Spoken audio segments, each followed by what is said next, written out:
Super Bowl coverage until about 5:25, literally about 10 minutes before kickoff. I stayed with the closing round of the PGA Tour stop, got to the Super Bowl, TV in front of me, and loved it, enjoyed halftime very much.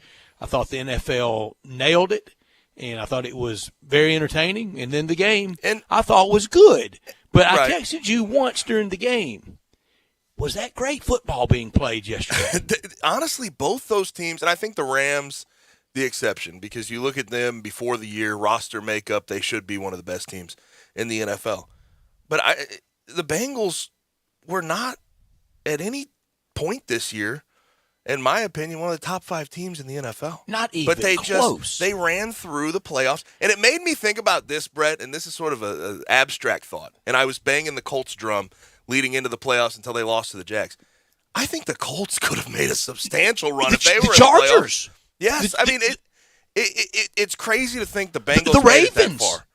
Right. The Browns. Yep. Think of the teams just in the Bengals division. Like we just named two, Browns and Ravens. Then the teams that the Bengals dispatched of in the playoffs. Raiders have to be just as sick as everybody else, and the Titans have to be the most ill. Yes, because they had that game. 9 sacks, down, only lose by 3. And you bring up the Browns. That's hilarious because Bengals couldn't beat the Browns. Bengals lost the first time they played the Browns this year, 41-16. And Bengals made a run and figured it out. And the question becomes for me, for Joe Burrow, is he ever going to get back here? Seems like a really tough situation for him because his O-line, Brett, and this is the thing that always cracks me up about this conversation going into the Super Bowl. So everybody says, okay, what are the keys to the game? What are the keys to the game? And everybody says, oh, well, you have to get pressure on Joe Burrow. I knew it was going to happen. There was no way that Bengals the O-line was going to be able to hold up Aaron Donald, any type of blitz. Greg Gaines was over there. Ashawn Robinson had a good game last night. Leonard Floyd, Von Miller. You knew for a fact that Bengals O-line would struggle, and they did. They give up 7 sacks. And honestly, that second half was when it started to get really exposed. Quentin Spain got exposed. The Bengals did very little to adjust. I was texting you. I was begging them, run a few more draws, run a few more screens. And the pocket was so polluted all day. Burrow looked nervous. He looked uneasy, and a lot of balls came out of there too early. I think if Odell Beckham Jr. does not get hurt in that game, and apparently he tore his ACL, his left ACL, second time in 16 months, so he's going to have to go through another rehab process. I still think he'll probably get signed by somebody substantially next year for what he's done. But that's tough. But once Odell Beckham Jr. went out, it sort of swung in the Bengals' favor. Defensively, all you had to do was – No Higbee, no Beckham, couldn't run the ball. All you had to do was cover Cooper Kupp. And at the end of that game, Matt Stafford, Cooper Kupp sealed it. Stafford to Kupp with 1:25 left. And that's the only thing they could attack. Ben Skoranek was not going to get it done, right? They just didn't have enough once Odell Beckham Jr. went out. I thought if he would have stayed in, Brett, I thought that game would have been a 10-point game, if not more. It very well could have been, and he was having the big day. And that trade works every move, every single solitary move Stan Kroenke has made, including the team. Of course, it all paid off yesterday. It was jackpot at about 9 o'clock last night. It was jackpot. And I texted you this already. I can't stay around the TV when he's sickening. Talking. He's just sickening. He's a ghoul, man. He doesn't know a player on the team's name. He just shows up for the championship parades and the trophy celebrations. That's all he does.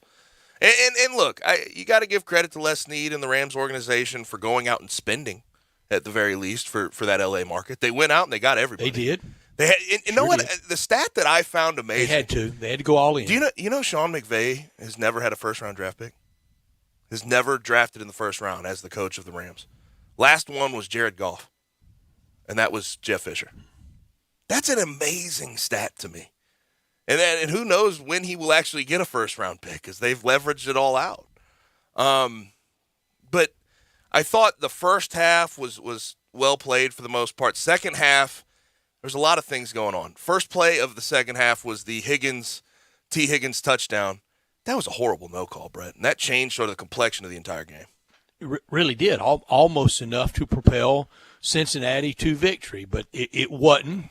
You could argue that the holding call on Cooper Kupp was – the calls late were terrible. I was going to get to that. The calls late were awful. Logan Wilson did not hold Kupp. And Logan Wilson had a great game. He would have been. He was everywhere. He would have had to arguably be the MVP for the Bengals sure had they won. I think he had 9 tackles. You could argue Aaron Donald on defense for the Rams. And Cooper Kupp, of course, gets the MVP. I thought it was deserved. Yeah. Only 92 yards, but 2 TDs, and at the end of the game, some good runs. He had to be the guy. He had to be their form of offense. They had nothing else. Cam Akers, and it's weird too because the Rams have spent a lot of money on that backfield and spent a draft pick in Darrell Henderson. And shout out to Darrell Henderson Jr. for that. Shout out to Darrell Henderson Jr. for getting his Super Bowl. That was awesome to see. But you have Sony Michel, Darrell Henderson Jr., Cam Akers, and you can't run the ball at all. And I don't know what nothing there. The Rams have a decent offensive line. They do. I know Andrew Whitworth's old. He's probably their best guy. But they're able to get that zone running game off on just about everybody else. But when they get into big games and the pressure gets up, they seem to just get beat in the trenches on the offensive side of the ball. 23 rushes for 43 yards in a Super Bowl when you knew that you had to stay on schedule. That's not acceptable. Lowest amount of rushing yards for a Super Bowl winner ever. And Matt Stafford was what do you think about Matt Stafford's performance last night? First half fine, second half did some Matt Stafford things. Good. The picks were not great. Fair. I thought one was off Skoranek. Skoranek, my God, it was an automatic incompletion. His hands were stone, weren't they? Van Jefferson was almost an automatic incompletion too last night. Almost automatic. Yeah. Their backup tight end was okay.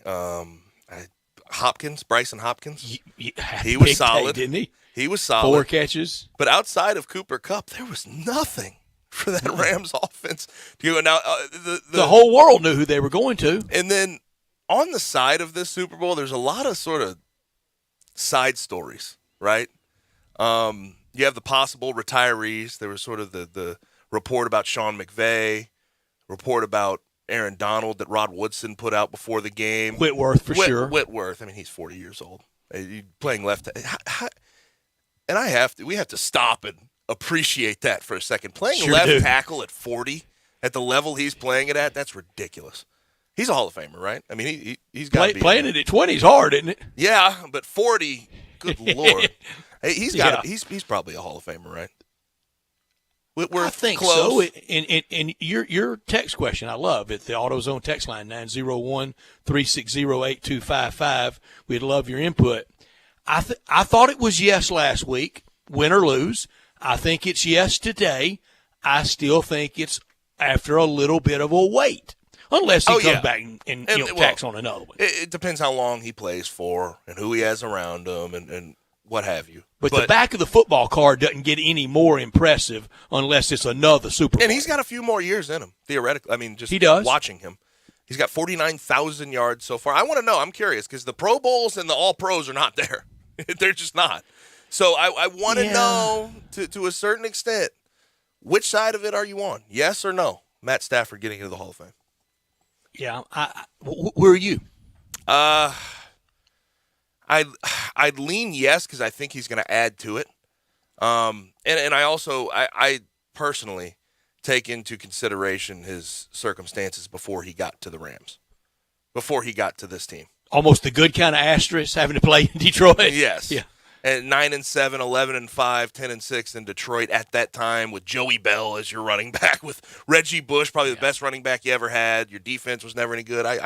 I give him props for that. Never won a playoff game, though, which would have been something you'd want to see. And when it comes to Pro Bowls and All-Pros, you can get snubbed. And I think there's a couple of years, at least for the Pro Bowl, where Matt Stafford should have been in and he wasn't.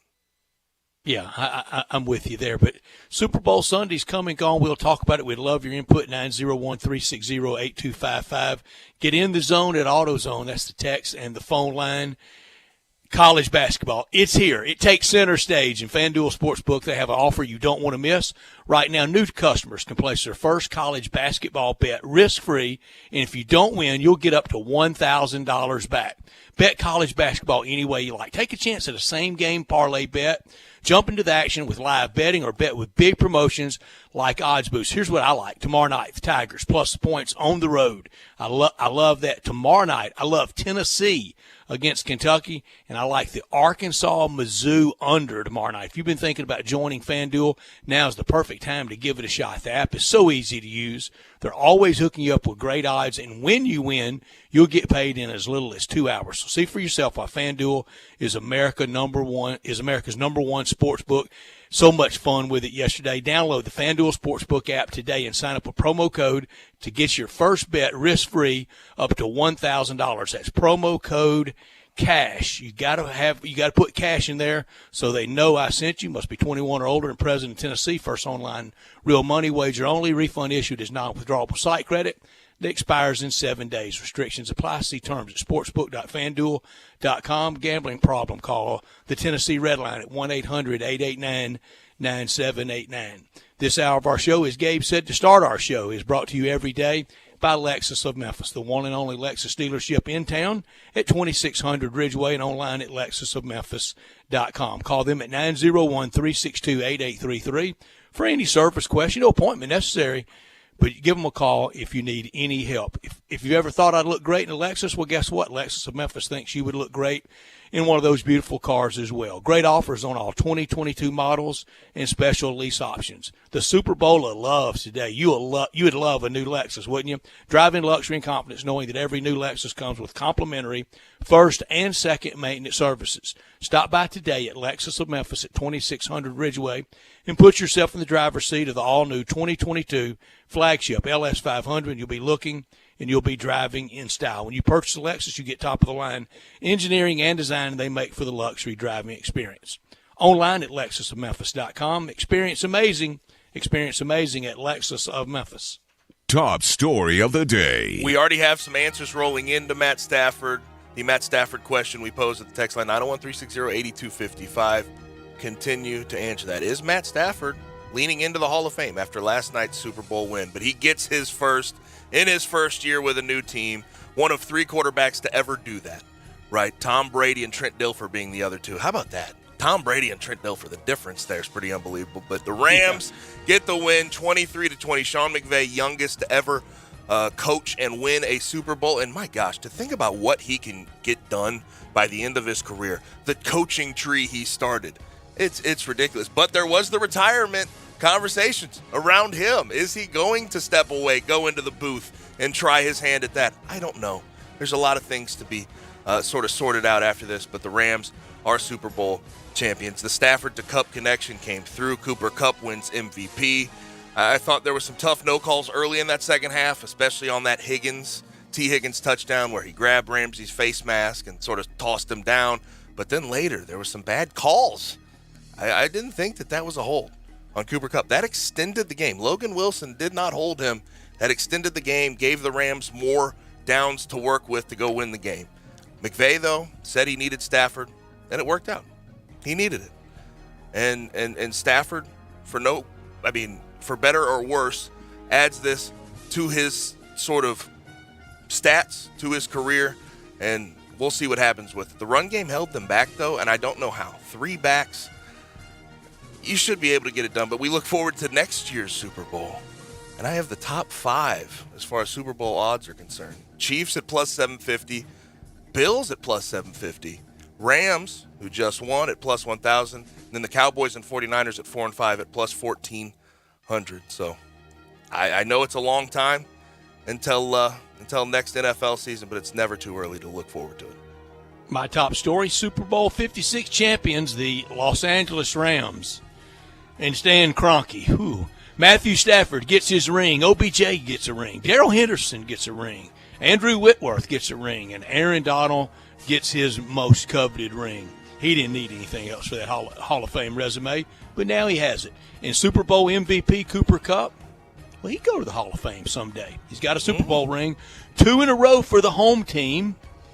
Can Kyler Murray make it 3 straight next year, 52 weeks from today, when the Super Bowl's in Arizona? Oh, Kyler Murray. A lot going on with Kyler Murray we're going to have to talk about later in the show, but also the side stories from the Super Bowl. All the retirees, we talked about that. Van Jefferson, wide receiver for the Rams, his wife, Samario, goes into labor. He leaves directly from the Super Bowl to go kind of ring in a baby. And then Taylor Rapp, their safety, gets on one knee and proposes. If they would have lost, though, Brett, does he propose? No way, right? You can't propose after a loss. Does she say no? She won't say no, but you don't propose after a loss. You wait till the offseason in that case. That ring would have stayed in the locker room had they lost. The key to any proposal is you better know the answer is yes. Yeah, you would hope. You would hope, although it doesn't I don't work know out. anybody ever denied, though. Do you? I don't know anybody personally. I've seen viral videos all over the place with denied proposals. That's not fun at all. And also the halftime performance. I don't care what anyone says. And Fantastic. I know we'll get some ridiculous texts out here. I didn't understand what they were saying. I didn't like any of them. I haven't seen ridiculous. Have y'all? I've seen a few.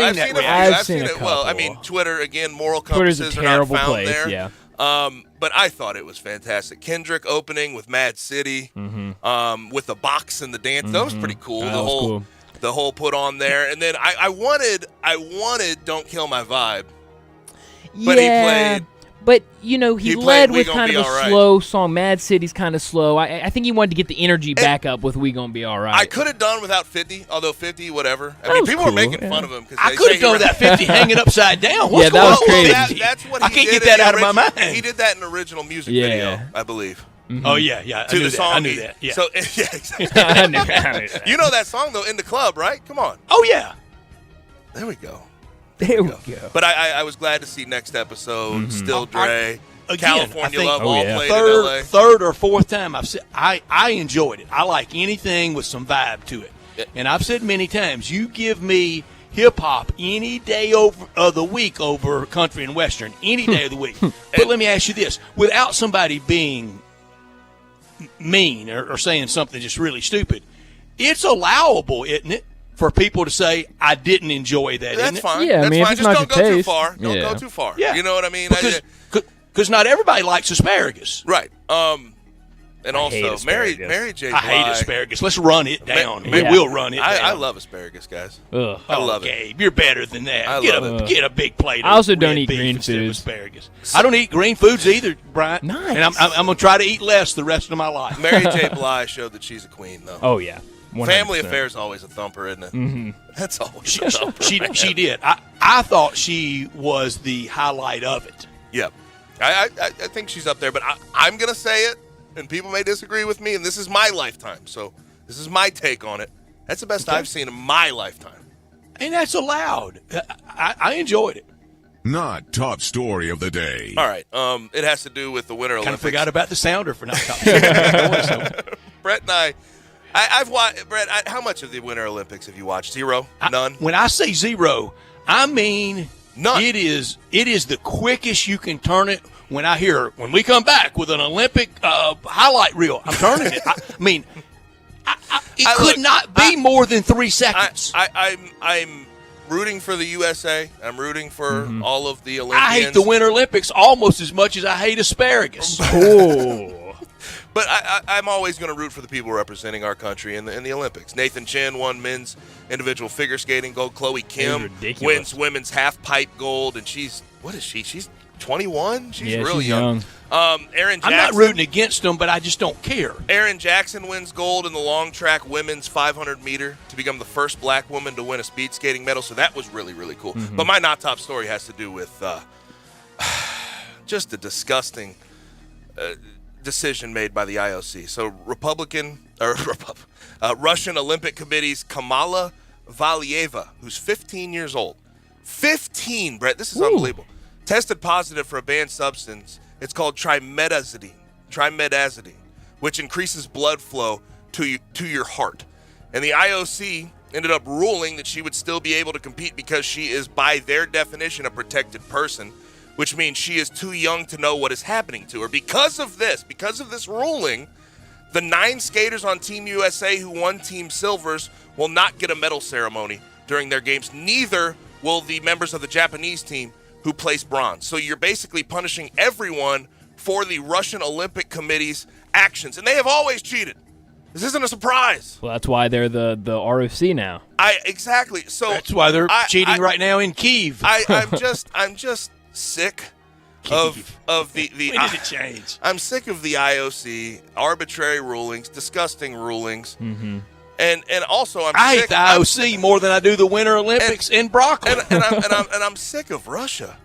I mean, we're talking about in 2014 they got caught for a state-run performance-enhancing drug operation, and they're giving it to 15-year-olds. You ought to see what they're doing on the troll farms on the internet. I don't think you think they're cheating at sports. I don't think Valieva, who's again 15 years old, went out of her way to find trimetazidine. Yeah, doubt it. I don't think that was her. I have a feeling that whoever behind the scenes, who's her coach or trainer, gave that to her. And if that is the case, ban them for life. Ban them for life.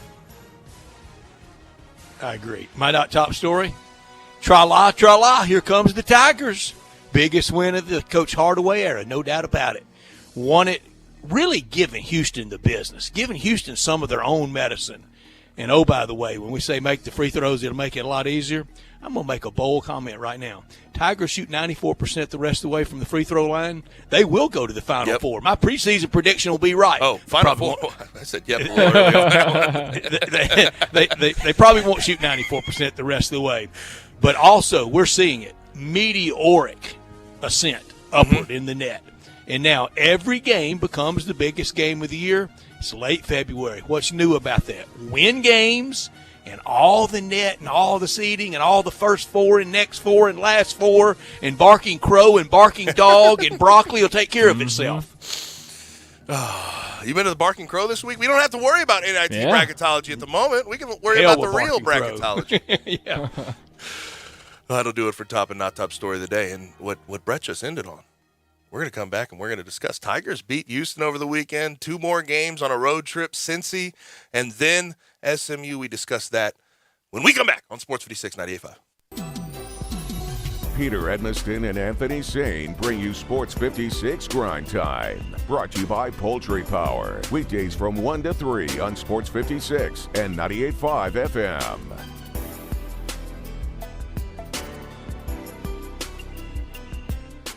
Moving is stressful, but Black Tie Moving can take the worry out of the process. Whether you're moving across town or across country, moving your home or your office, your personal moving concierge from Black Tie Moving will work with you to design a plan that perfectly fits your budget and needs. And they're available 24/7 to answer any questions you have. Give Black Tie Moving a call at 901-316-6196 or go to blacktiemoving.com/Memphis to get your personal, no obligation quote from the moving experts at Black Tie Moving. Looking for some action? Sports gambling is legal in Tennessee. Action247.com. Local, legal. A sportsbook by Tennesseans, for Tennesseans. Go to Action247.com. Register and place your bets. Are you a sharp or a first-time bettor? Action 24/7 has you covered. Visit us online at Action247.com. Local, legal. Action 24/7. You got action. Problem gambling? Call 1-800-889-9789. I'm Gary York. I'm the service director at Lexus in Memphis. Our service department wants to be more than just a place where you get your oil changed. We do glass repair, windshield replacement, recalibration of your camera and sonar systems, even wheel repair, tire replacement, all the things you would expect from a luxury automotive dealer. Please check out our website. You can schedule your appointment, check out our specials, hours of operation, or if you'd like to do it in person, please reach out to one of our associates at 901-271-5199. If you want to make money in sales, Flynn Broadcasting wants you. If you can sell, Flynn Broadcasting has a great career waiting for you. If you can sell, we have great benefits, salary, commission, sales leads, and a great place to work. If you can sell, let us know today. Send your resume to jobs@flynn.com. Can everyone sell? No.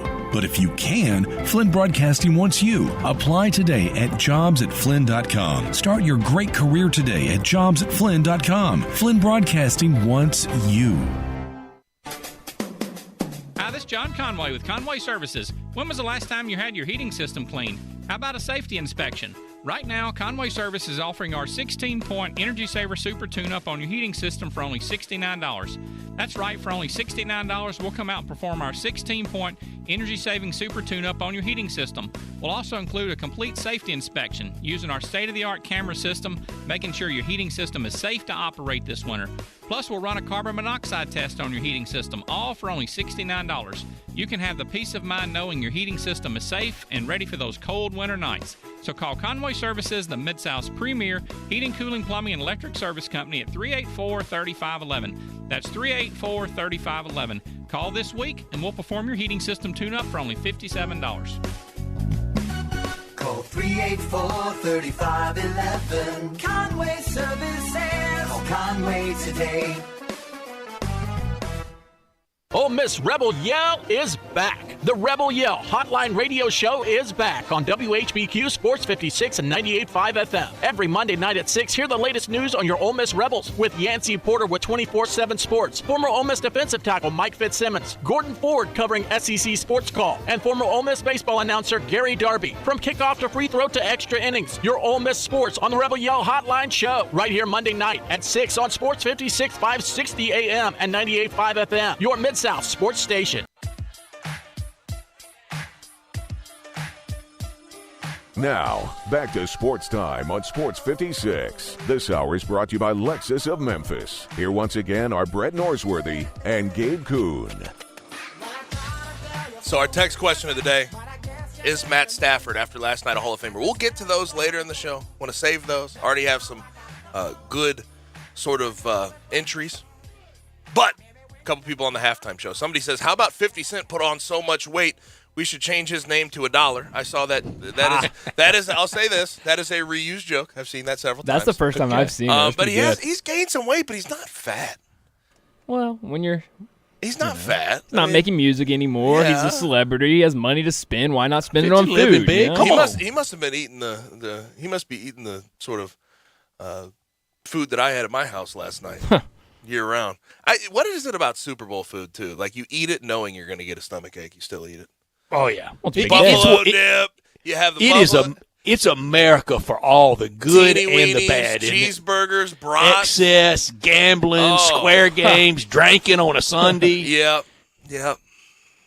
I mean, I'm telling you, today, National Hangover and Stomach Ache Day.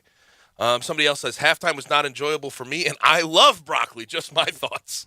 Good for you. Okay, it's fine not to enjoy it. I'm not gonna hold you to. You don't have to like the same things as me. Nope, sure don't. I see. I'm not a broccoli guy though. I like asparagus, and I like. If y'all had are y'all what do you call Brussels sprout guys? Oh no, it's not at all. Detest them. Wait. So green vegetables. I don't eat really vegetables, but I definitely don't eat. I'm not vegetables. much on salad. There's a few salad places I really like to go. Well, and honestly, I say Brussels sprouts. Me and Taylor put bacon and balsamic vinegar on them, so it's not. I mean, it's barely. Yeah, if you put enough bacon on a rock, enough vinegar on a shoe, it'll be good or as enough. a buddy of mine said, you could put, and he would do it to sound even more cornpone than ever. He said, if you put Italian dressing on anything, you can eat it. Italian?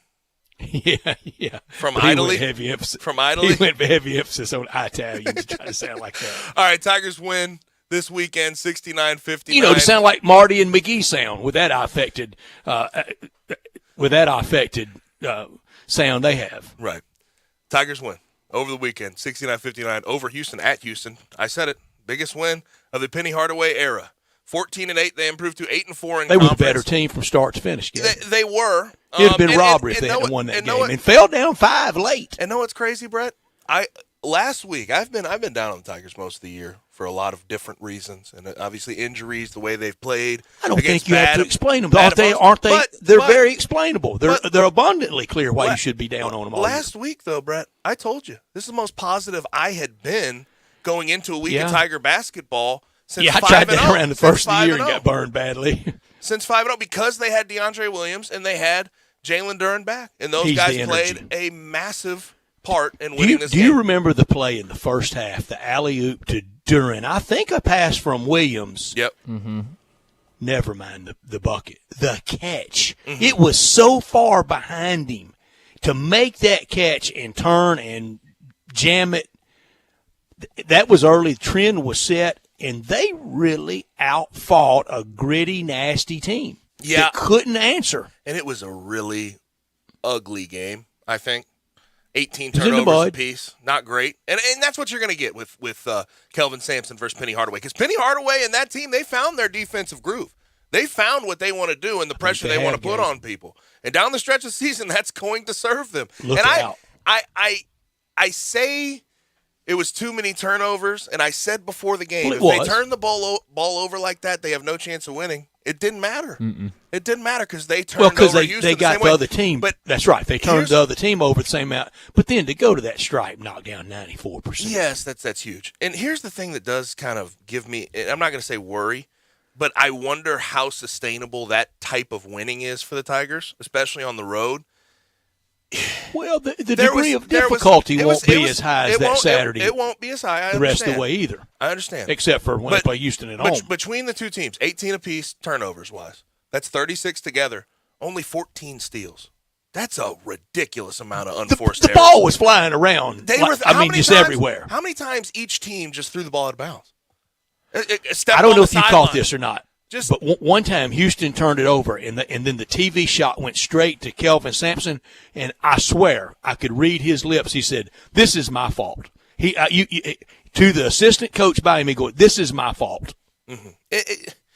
And I don't doubt that. And the thing with Houston, I said it going into the game, they play their starters a ridiculous amount of time. They have to. Yeah. They don't have depth. And the Tigers were able to use that depth. Was it used weird?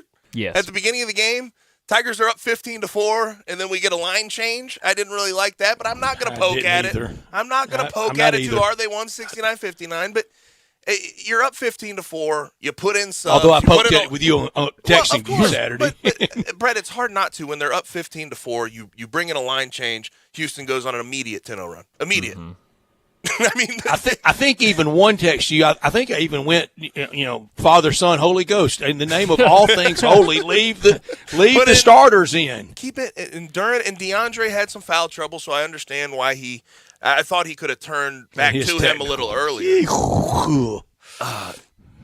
And what exactly happened on his technical? Was that he wouldn't be quiet, and they were begging him to? He chirps all the time. He's I understand, and he's gonna in technicals. You just sort of accept from him. That's 3 in a row, or 3 in 3 games. That's fine. I'll take the fervor. I'll take the passion. The energy. You need it. Have to have it. Oh yeah. And he was also playing in Houston, where he's from. Yep. And also, those Houston fans are just. I'm sorry. They're a lot. They always have been. They were in the Southwest Conference. I've dealt with them. I've been on the road.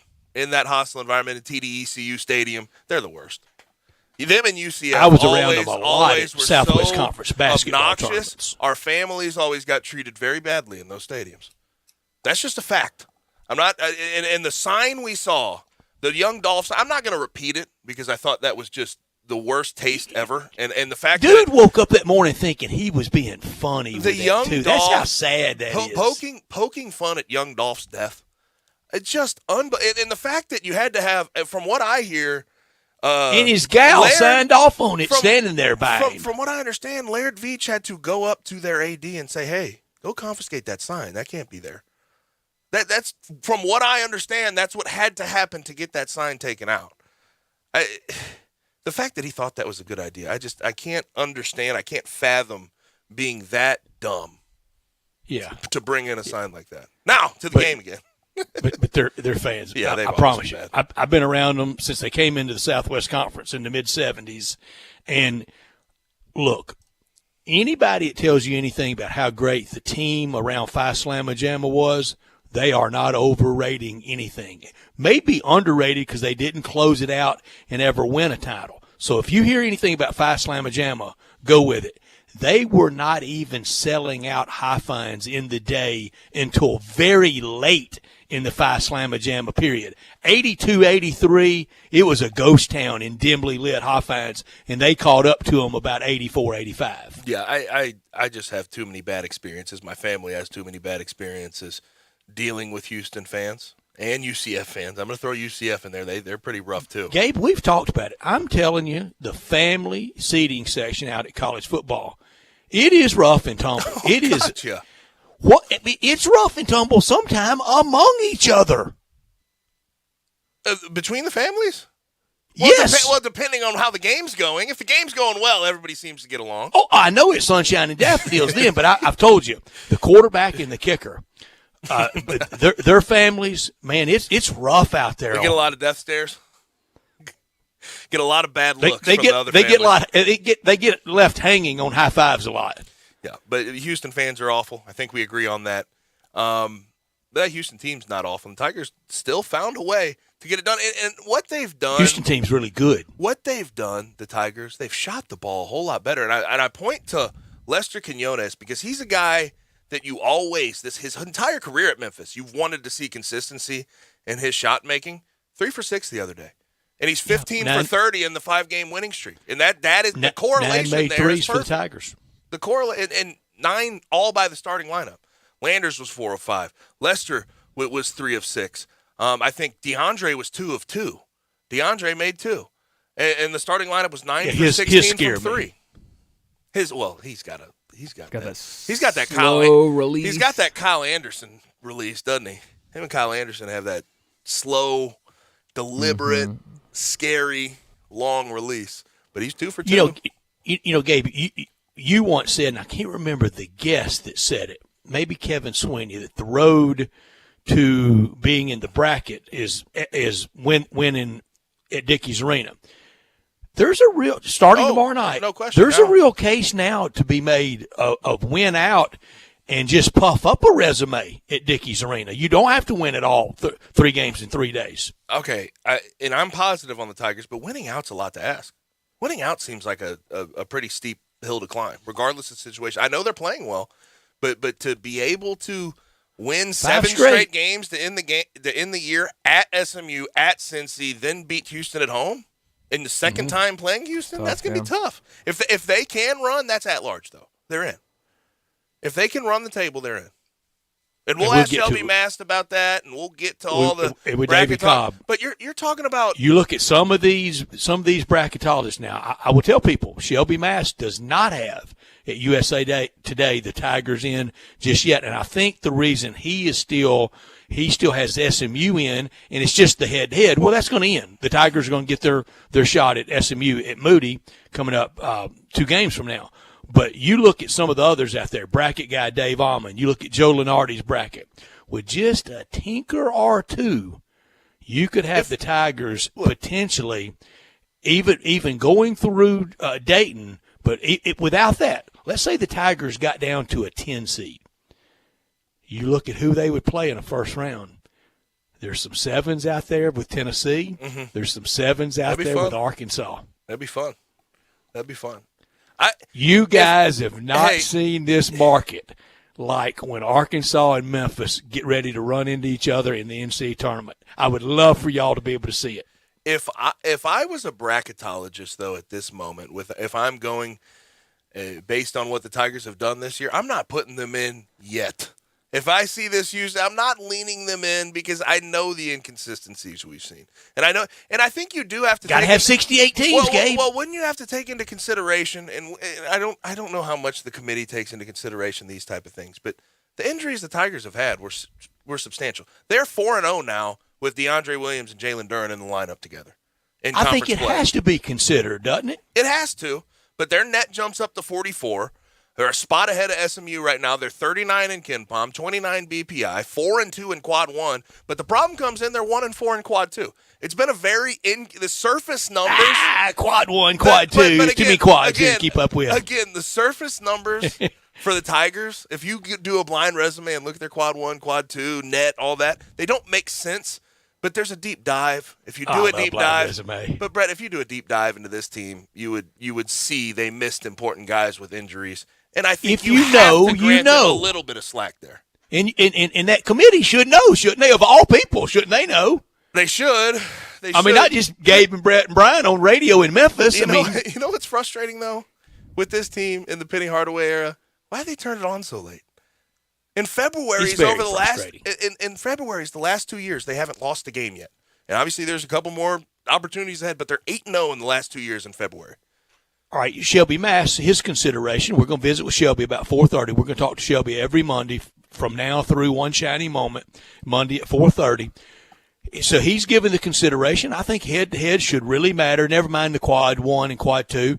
But we also know that Sunday afternoon in Highland Park at Moody Coliseum, the Tigers are going to get their second shot. So I will yield that SMU right now, if it came down to between those two, that SMU should be in. But how about this one? Not that much farther ahead of the Tigers. The Tigers are a 44 net, and I see Virginia Tech at 38 with 0-5 quad 1. 0-5. And we know what happened head-to-head there, don't we? Yeah, we do. We do.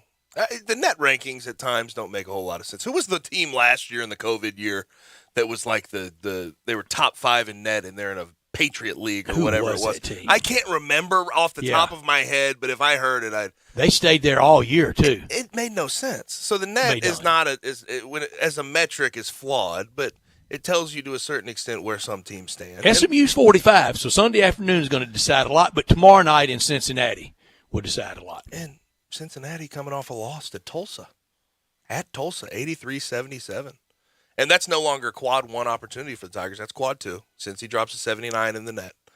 So it's an opportunity still to get a good win on the road, a high quad 2 win on the road. They need to go get that done.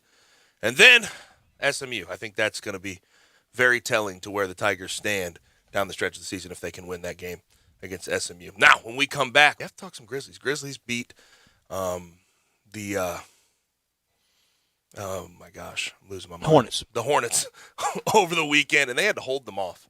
Then they're going to have 2 before they get to the All-Star break. Pelicans, Blazers, then they get a rest. They could very well be 42-18 at the break. That would beat their over-under for win total set by Vegas for the year. We'll come back and discuss that on Sports 56 98.5. Be sure to follow us at Sports 56 WHBQ on Twitter, Facebook, and YouTube to watch live video of our shows. Stay up to date with station events and have chances to win prizes from Sports 56 and 98.5 FM.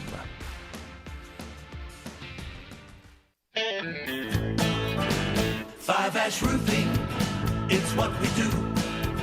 Roofing and siding, gutters too. We're the pros you can trust to get it done right. Call on us. Five Ash Roofing, the name to know. Five Ash Roofing, the only way to go. Five Ash Roofing, it's what we do. Five Ash Roofing. Is that not the corniest thing you've ever heard? Can you believe I paid good money for that silly jingle? Well, the experts say make it memorable, and I think I got my money's worth. Five Ash Roof Services, proud partner of the Memphis Tigers and the official roofer of the Tigers home team. Five Ash Roofing, 367-0050 or memphisroofer.com. 367-0050 or memphisroofer.com. Five Ash Roofing, it's what we do. We're here for you. Get in zone, AutoZone. Welcome to AutoZone. What are you working on today? Of course, we have everything you need for that big brake job. Right now, you can save 15% when you buy any Duralast brake pads and any 2 Duralast rotors. It's a great way to save while you take on the full job. Oh, and here's a tip for you. Go for a nice, easy drive after you finish the job. It'll help you break in your new brakes. For more tips, visit AutoZone.com/DIY. Restrictions apply. Get in zone, AutoZone.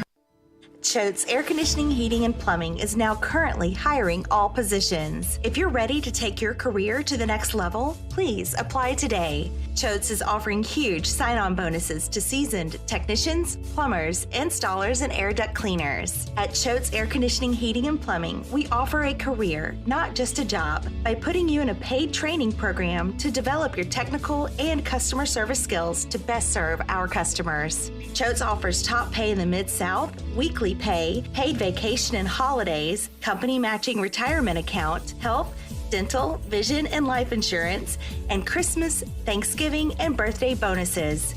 If this sounds like an exciting opportunity for you, then we should talk. So call us at 347-8086 or apply online at ChoatesHVAC.com under the careers link. Come, join our family. Sure, we have 30 seconds to tell you that drivers who switch to Progressive could save big. But then what? We could romance the legal copy. It never gets the attention it deserves. And some lawyer worked real hard on it. So take it away, lawyer. Progressive Casualty Insurance Company and affiliates. National annual average insurance savings by new customers surveyed who saved with Progressive in 2020. Potential savings will vary. Now that was some beautiful legal. Well done, lawyer. Well done. Now, back to Sports Time on Sports 56. This hour is brought to you by Lexus of Memphis. Here once again are Brett Norsworthy and Gabe Kuhn. It's a day of love. Valentine's Day. And our text question, do you have any love for Matt Stafford? After last night, winning that Super Bowl, what do you think? Do you think he is a Hall of Famer? Let us know. 901-360-8255 at the listener line. Text in. Grizzlies over the weekend get a win versus the Hornets. They improved to 40-18, a first time to 40 wins before the All-Star break in team history. They win 125-118, and it was an interesting game. They were up 36-15. Grizzlies were after the first quarter, 74-43 at half, and then they sort of relaxed. And when you relax against the Hornets, they have enough to come kill you. Montrezl Harrell and LaMelo Ball down the stretch were phenomenal, but the Grizzlies Who made Montrezl Harrell so mad? You don't want to make him mad. Montrezl Harrell is a sixth man of the year. He's a all-star What caliber scares player me about him when he's that mad. motivated, and they had trouble with his size in a first-round series against Jokic and Denver. Could Jokic bring that every night like that? Hey, Montrezl Harrell plays with a different fervor, though, and he's more athletic than Jokic. Ooh, he was mad. Yeah, you put in Mad Montrezl Harrell with Hoodie Melo, with masked LeBron. You put him in that category because I mean he some of the shots Dozier was making. He was crazy down the stretch. Montrezl Harrell Or too. Rozier, I'm sorry. He'll go get fouled too. Montrezl Harrell at the rim. And LaMelo Ball started making shots. He was terrible the first half, and then just came out. Well, the Grizzlies won 2 games Saturday. They won one in a blowout, and they won one narrowly. Mm-hmm. But they held them off in clutch time, and I think they needed that because, Brett, they've been blowing out everybody. They needed a game to get tough on them and for them to outlast the other team, and I thought they did that in a big way. And the building got rocking against them. They need all this. All this is great scar tissue building up for, I think, a sensational playoff run. Mm-hmm. And Jaren the other night, it's interesting because every night I feel like I'm on Jaren watch because he's the guy you need to see take a step, and I think he's taken that step this year. He's been rebounding better. He's been playing. He had a double-double again, 18 and 10. But he was not great from the field, 5 for 17, 4 for 12 from 3. He took a lot of threes the other night. But he did a heck of a job against Miles Bridges, Brett. A heck of a job. I know he fouled out. I know he put himself in some tough positions. But to hold Miles Bridges was borderline dirty in that game. To hold Miles Bridges to 8 points, 2 for 13 from the field, 0 for 5 from 3. Miles Bridges having a career. He's having a career year. 19 points a game, 7 rebounds per game. Held him to 8 and 5. Jaren, and this is the thing I've talked about the all defense. We talked about defensive player of the year. Jaren is starting to become a stopper, not just a shot blocker, not just a rim protector. He's becoming a stopper against some of these good power forwards that he gets matched up against. Some of the shot angles from Terry Rozier. Oh, he's wow. He's a good player. He almost had a triple-double. 35 points, 10 rebounds, 9 assists. He takes a lot of shots, though, Brett. He does. He puts he up lets a lot it fly. of shots. He doesn't hold it long. No, he does not. He's a good player, though. He's a really good player. He's shown some inconsistency, though, since he's been with the Hornets. But just pounding them in the first half, and I'm thinking, this is not the Pistons. Yeah. The conversation, we're not going to have it today. The conversation is going to become, and maybe you want to have this. Maybe you want to put in a text to the listener line and let us know what you think. 901-360-8255. I'm curious. I thought about grit and grind versus this team and the way they've been playing. This is already a all-time great Grizzlies team at the All-Star break. What do you think about that matchup? I had a conversation with some buddies over the weekend about that possible matchup. Are you talking preference, I'm talking about the makeup of the team, because Grit and Grind was built for the playoffs. Grit and Grind was a slow it down, pound you type of team in the playoffs. Got a good draw getting San Antonio that year. Wanted that draw. This team's different, although they do play a good brand of defense most of the time. I just wonder about that matchup. Who do you think would win? Who do you think would win in a Grit and Grind versus I like this this team? one better. I think it's more fun. I know this put me in the smallest of unpopular minorities. I know it did. I prefer my shooting guard to actually be able to shoot, and Tony Allen never could. Mm-hmm. And he'd play some defense. Maybe get called for a few fouls here. And he could kill you gambling too. I was thinking about this on too. defense. Could you imagine Zach Randolph grinding down Jaren would be an interesting matchup. That would be an interesting one. Two Michigan State guys. A lot of. I don't know if Jaren be able to take that level of physicality at this point. Although he's shown this year he's gotten a lot better. I mean, he is. I far and away prefer this team over those teams. They're more fun to watch. To watch. I didn't like the constant kind of fussing and play the right way that Mark would always admonish at his teammates. Well, to watch, I think there's zero question that this team's more fun to watch, Brett. This is a NBA TV League Pass team to watch. The Grit and Grind Grizzlies, they won games, didn't score a whole lot of points. They made it ugly, so I don't think it was as fun. We had no superstar. We have one, maybe two, maybe three come someday. Yeah. Until playoff time, I don't know if those Grit and Grind teams were that fun to follow. Fun to win. It's fun to win, but not fun to lose in the first round to the Clippers in 2012. Yes, statistically, I don't know if anybody ever jumped off the page besides Zeb. And Marcus All had his All-Star year, his starting year. I mean, I far and away prefer Ja to Mike Conley. Oh gosh, how far and away? Hey, Brett, Mike didn't play a lot of on-the-ball defense. Wouldn't. How foolish does that conversation look from last year? The preseason. Who do you prefer, Mike or Ja at this point? 1 year into Ja's career. No kidding. My now, gosh. Isaiah Thomas himself has compared Ja and Bane to Isaiah Thomas and Joe Dumars.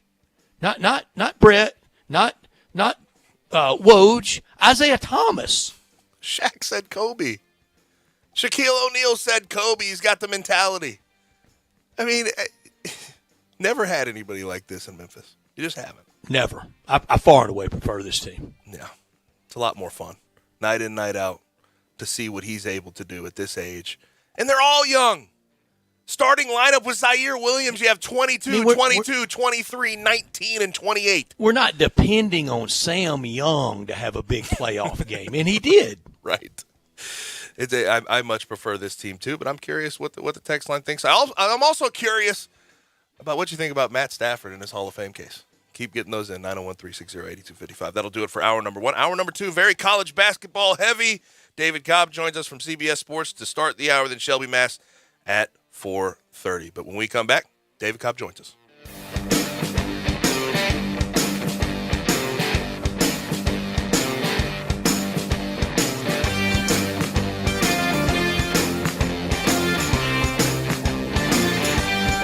It's a new year. That means it's time for a floor model sale at Family Leisure. You can help Family Leisure make room for all the new 2022 products that are coming in.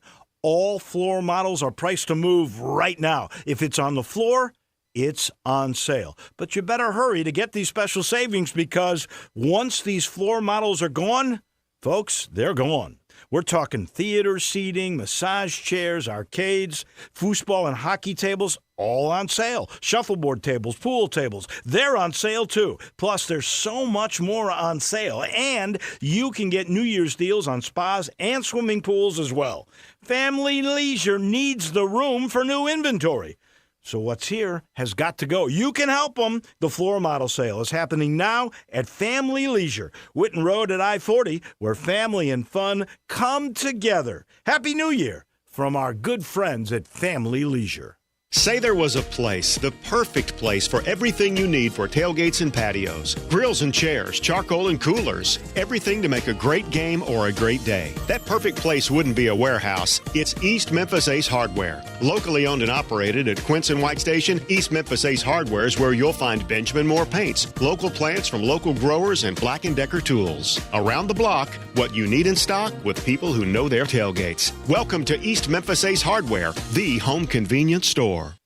Hi, folks. Bob Burkheimer for the Sunrise Truck Corral at Wolf Chase. Looking for a used truck or SUV? We've got what you're looking for at the Sunrise Truck Corral. Chevys, GMCs, Fords, Dodges, Jeeps, trucks for every budget. Cheap trucks to high dollar late model trucks. We've got them, and we can find one at the Sunrise Truck Corral. Check out the inventory at sunrisememphis.com. Financing for everybody, no matter what your past credit. Thinking about a truck? Think Sunrise Truck Corral. We'll save you money, partner. The Truck Corral next to Sunrise Buick, GMC, and Bartlett. Trucks, trucks, trucks. We make it fun to buy a truck.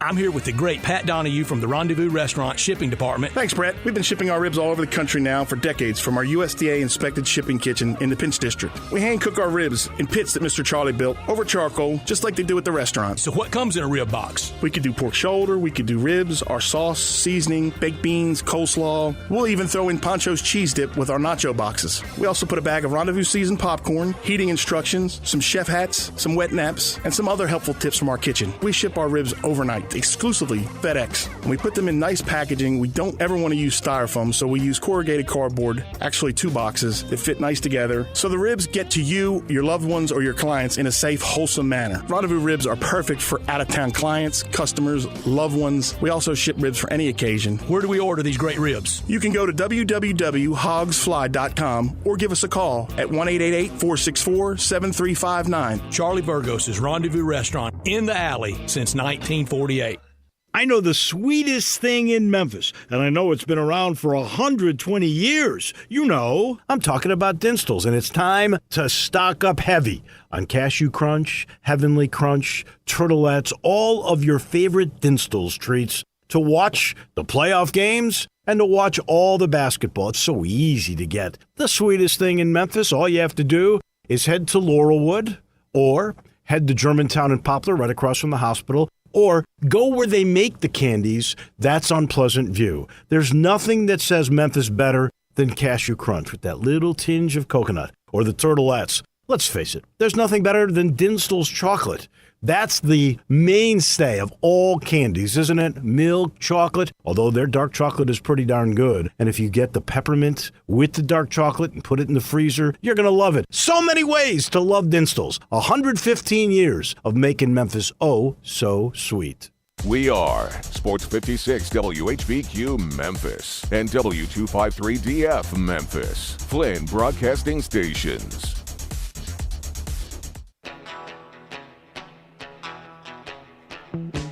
Now, back to Sports Time on Sports 56. Here once again are Brett Norsworthy and Gabe Kuhn.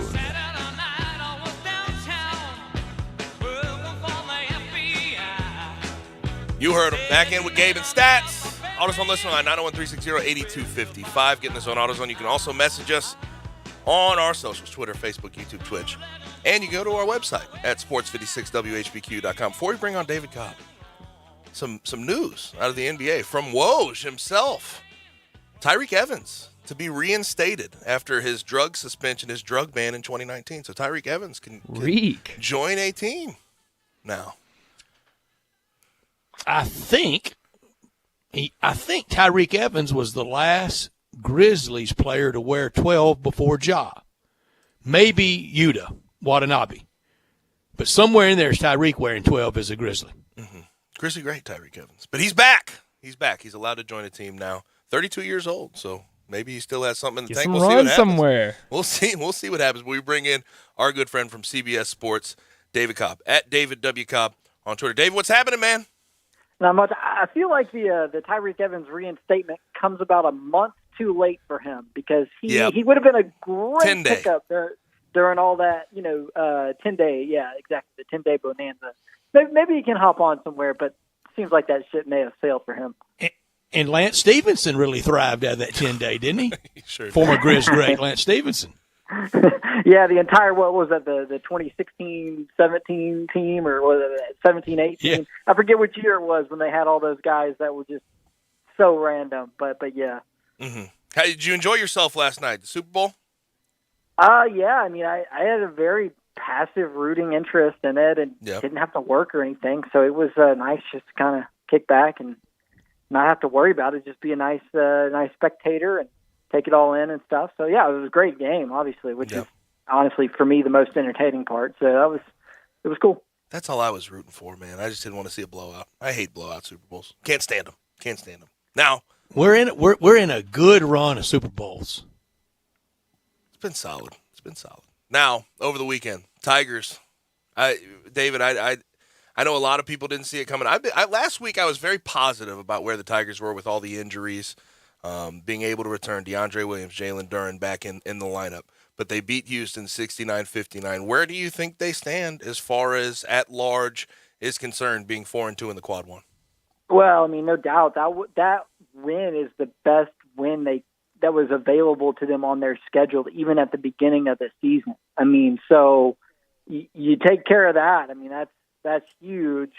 So now it becomes a question of, can you avoid a nasty loss somewhere else? And I wish I was more confident in this team's ability to do that. Right. And so now, I mean, your next two are Cincinnati and SM. You could, I think, maybe get away with, doomsday scenario, losing both of those, but then you would probably have to beat Houston again at the end. Or let's say you split those two. So long as you don't lose against somebody like Temple or South Florida, you can probably feel like you're in pretty good shape. I don't know. I mean, they're right there on the bubble. If they want to be in a situation where they don't have to beat Houston again, it's best if they just go ahead and take care of Cincinnati. David, if it's a loss to South Florida, the remote controls around town will all be broken. it will be with the exasperation of they pulled me back in and did this to me. Oh yeah, well, I mean, the question now is, can they replicate the intensity? I mean, the sense of urgency that they played with against Houston. I mean, it was clear that they understood the stakes by the amount of effort that they played with, the heart, the hustle. As Penny said after the game, sort of out Houstoning Houston. Mm-hmm. And how do you replicate that at home against Temple? Whose job is that? Is that players or is that coaches, or a good mixture? I mean, it's got to be the coaches, and so it's no doubt. So, earlier in the season, there were some games where they just weren't ready to play, and even when they did have Williams and Nolly. So how do you avoid getting to that place again? I think there's a lot of things to be encouraged by, but you won't be able to replicate the stakes of the game that you just won. I mean, there's just these next couple of weeks don't have another game like that. There's not that moment that you've had circled on the schedule for months, and so just can you maintain that intensity? Can you maintain that fervor and play these next 3 weeks with the same do-or-die sort of mentality that they clearly had on Saturday? Now, Brett and I have sort of gone back and forth on this. I think it's an interesting topic. Come committee time, when you get to choosing the 68-team field, how much does injury news come into the conversation? Because the Tigers, when they've had DeAndre Williams and Jalen Duren out there at the same time, 4-0 in conference play, I think at this point it's 28-9 when DeAndre Williams is on the floor as their record over the past 2 years. How much does that conversation play into sort of tournament talk? Well, I mean, Penny began the marketing campaign in that regard in a very boisterous way after that first SMU game. Yeah. And, in some ways you could look at that in retrospect and say, wow, he was really getting out in front of, the committee there and getting out in front of, this push to have all of the asterisks taken into consideration on Selection Sunday. And at the time, coming off that loss to SMU, which I think was their third in a row, it seemed ridiculous to even suggest that the NCAA tournament was still in play, for this team. But fact is, as we sit here today in mid-February, it is. And Memphis could very well end this season on the bubble, and they're going to have to make sure everybody in that committee room understands, some of those figures about how much better they are with DeAndre Williams. And now a cynic or perhaps somebody who weights non-conference games quite heavily would point to the fact that he was available when they struggled in late November and early December, and some losses that look pretty bad. Thankfully for Memphis, though, Murray State, that has turned out to be not a bad loss at all. And for that matter, Virginia Tech is starting to rally a little bit now. They were way Hokies. Down. Yeah, but they've won 5 in a row now. And so you're looking at all of those things now. Virginia Tech and Murray State, you want them to close real strong. You'd love to see Georgia pull an upset on another somebody like they did against Alabama, but it's important that Memphis try to market those figures about how much better they've been in league play, when they've had all their guys. David, so very well laid out by you, and I'm with you. I think everything, especially the committee, we're not talking about the bracket guy or Joey Brackets or our friend Shelby Mass. We're not talking about talk radio in Indianapolis and Cincinnati and Pittsburgh and in Memphis. We're talking about the committee. I sure hope they take everything in. But what if in that committee, somewhere during that long weekend, someone on that committee says, yes, I know about all those things. I know about the absence of Williams. I know about the absence of Duren. I know about early season trouble. But also know this. They lost to the 13th and 14th teams in the SEC with all those guys. Yeah, exactly. I mean, that's the case against Memphis. And those losses really sting because, the quad one stuff is better for Memphis this season than it was last season. They're 4-2 right now in quad one.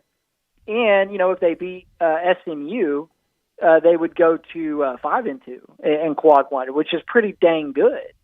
But they actually have a worse winning percentage in the rest of the quadrants than they do in quad one, which is crazy. So, it's a shame that they put themselves in this position again because that was, obviously the story last year. It was Western Kentucky and VCU last year who they struggled against, and those losses ended up really hurting them early on.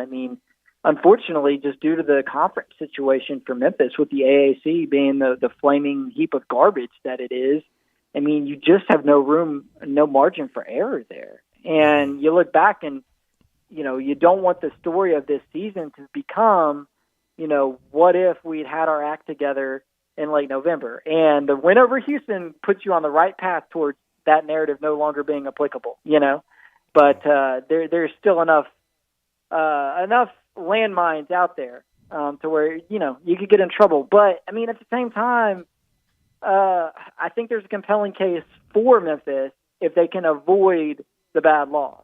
If they can finish this thing out and get to 12-6 in league play and be looking, at a lot of wins over the last month and a half of the season, I think they'll have a really good shot. So it's getting to be that time of year though where you got to watch every bubble team, every game with bubble implications, and then you also got to be cheering for every team that you played previously and hope that they do everything they can to help boost your resume. And I know that the question I'm about to ask is not, you got to see what everybody else does, all these other bubble teams, how they trend. But 6-0 likely gets them in. 5-1, do you think that would put them in a position where they'd have to at least win a couple games in the AAC tournament, or do you think 5-1 may do the trick too? Oh, I would think 5-1 would do the trick. Now, again, that first round game though, or the first game you play in the AAC tournament, that could be a quad 3 situation. And if you trip and fall there against some random, Tulsa or somebody who gets hot in March, right? Like that's the perilous part of this for Memphis is that I'm so glad the Tigers aren't going to Tulsa. I'm glad that's over with. I know, but you never know who you draw in the conference tournament. So it's just that's right. It's just the being in the AAC is such a hindrance. There's so many landmines because the other bubble teams, like for instance, Jerry Palm today has Memphis in the first 4 out, and among the other teams in Memphis's company there are Michigan, North Carolina, and Oklahoma. Well, everybody who Oklahoma plays from here on out is going to be, quad 1 or 2 at the worst. And everybody who Michigan plays from here on out will, for the most part, be a quality opponent. And even North Carolina, despite the fact that the ACC is pretty bad this year, it's still got more opportunities for them and fewer hindrances or fewer landmines, I guess is what I would call them. For Memphis, those obvious landmines are Temple and South Florida. You step on one of those and things go poorly, the whole thing explodes in your face. So that's just the dance that Memphis has to walk here. Yep. Is can they get through to the other side without stepping on one of those landmines? Here's something else, guys. You run this table, you finish 14-4. You could be champions of the regular season in the AAC. Mm-hmm. Yeah, I still think Houston's gonna prove to us that they're not in a tailspin. I mean, Houston losing 2 games in a row by their recent standards is pretty wild. It's I'm sure the message boards around Houston are, oh my goodness, what's going on? But at the end of the day, losing to SMU and Memphis are 2 of the more respectable losses that you can pick up if you're Houston. I think they're going to still have Memphis one more time. One stumble, Tigers win out. There you have it. A season sweep over Houston, 14-4. Houston 14-4. The Tigers put one on SMU. SMU win or lose another one somewhere. So you have 3 teams with 4 losses at the end. The 1 seed at Dickies Arena would be Memphis. Yeah, isn't that crazy? I mean, and I picked Memphis before the season to win the AAC. Right. So in theory, that shouldn't be crazy, but given everything that's transpired, it would be. Facts change. If you know, you know.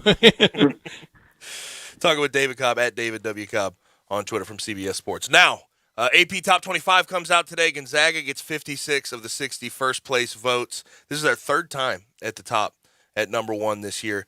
Given what they have on the rest of their schedule in West Coast Conference play, they end with 2 tough games at San Francisco, at St. Mary's. Do you think they go unscathed and stay number 1 through the end of the regular season? Yeah, I do. And that's why I'm glad that Auburn got their chance to be number 1 because, I mean, obviously Auburn was going to pick up a loss at some point in SEC play, and Gonzaga was going to get number 1 back. So, I mean, I'm glad Auburn had their shot at it. They did pretty well with it. I mean, they narrowly avoided disasters at Missouri and at Georgia, and there's no shame at all whatsoever in losing in overtime on the road at Arkansas in a game where Jabari Smith wasn't really that great. So Auburn is still, in my mind, has a case for number 1. But I don't think Gonzaga is going to relinquish it, not with a 56-4 edge in first place votes. So, no, not even against St. Mary's or San Francisco. Right. Everybody wants the WCC to be better and to be a team with multiple bids, a team with someone other than Gonzaga that can make a deep run.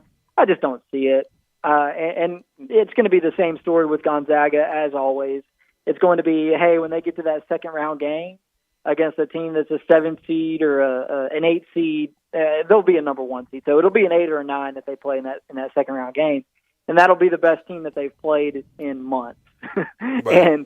And then it'll be, okay, how much better is Chet Holmgren really? Because I think he's gotten a lot better, since they've played not any bigger non-conference. But no, not any bigger. He needs to gain weight, but his shot's rounding into form. He's looking really good. The question for them is just going to be, hey, all right, you guys are playing a power conference opponent now for the first time in 2 months on that Saturday or Sunday of the first weekend. How do you look now that you've been playing pretty poor competition for 2 months? David, I first broached this line of questioning this time last year when we were all kind of giving it to Gonzaga to go all the way, complete, undefeated, join Indiana, be the first one since IU in 76. They didn't. And they lost to a first-time national championship winner in Baylor. But Baylor from a power conference kind of can understand that. And I brought it up in the context of there was a time that the Memphis Tigers were going to be Gonzaga, where basketball is the thing. It's a basketball school first and foremost, and going to recruit nationally and going to win in a lesser conference. So it will sting when Gonzaga does it, because there was a time Memphis was clearly ahead of Gonzaga. Well, Baylor, who saw them finally getting theirs. Virginia got their first one, but arguably Virginia maybe shoulda, coulda won it, 40 years ago with Ralph Sampson and didn't. To this year, Gonzaga's still out there. David, it will really smart. It will really cut to the quick if you look up and see Bruce Pearl and Auburn with one, or for that matter, Purdue or Providence with one before Memphis. Memphis was supposed to go before all these: Virginia, Baylor, Gonzaga, Auburn, Purdue, Providence. Yeah, I mean, of that group, I think Auburn has the best shot at it. And the reason being, their defense is pretty good because Walker Kessler, as much publicity as Jabari Smith gets, and rightfully so, for potentially being the number one pick and all that, Kessler's been unreal as of those late. blocks. Yeah. Defending that cup. Yeah, points, rebounds, blocks, triple-double on Saturday, his second of the season. Almost like a soccer goalie.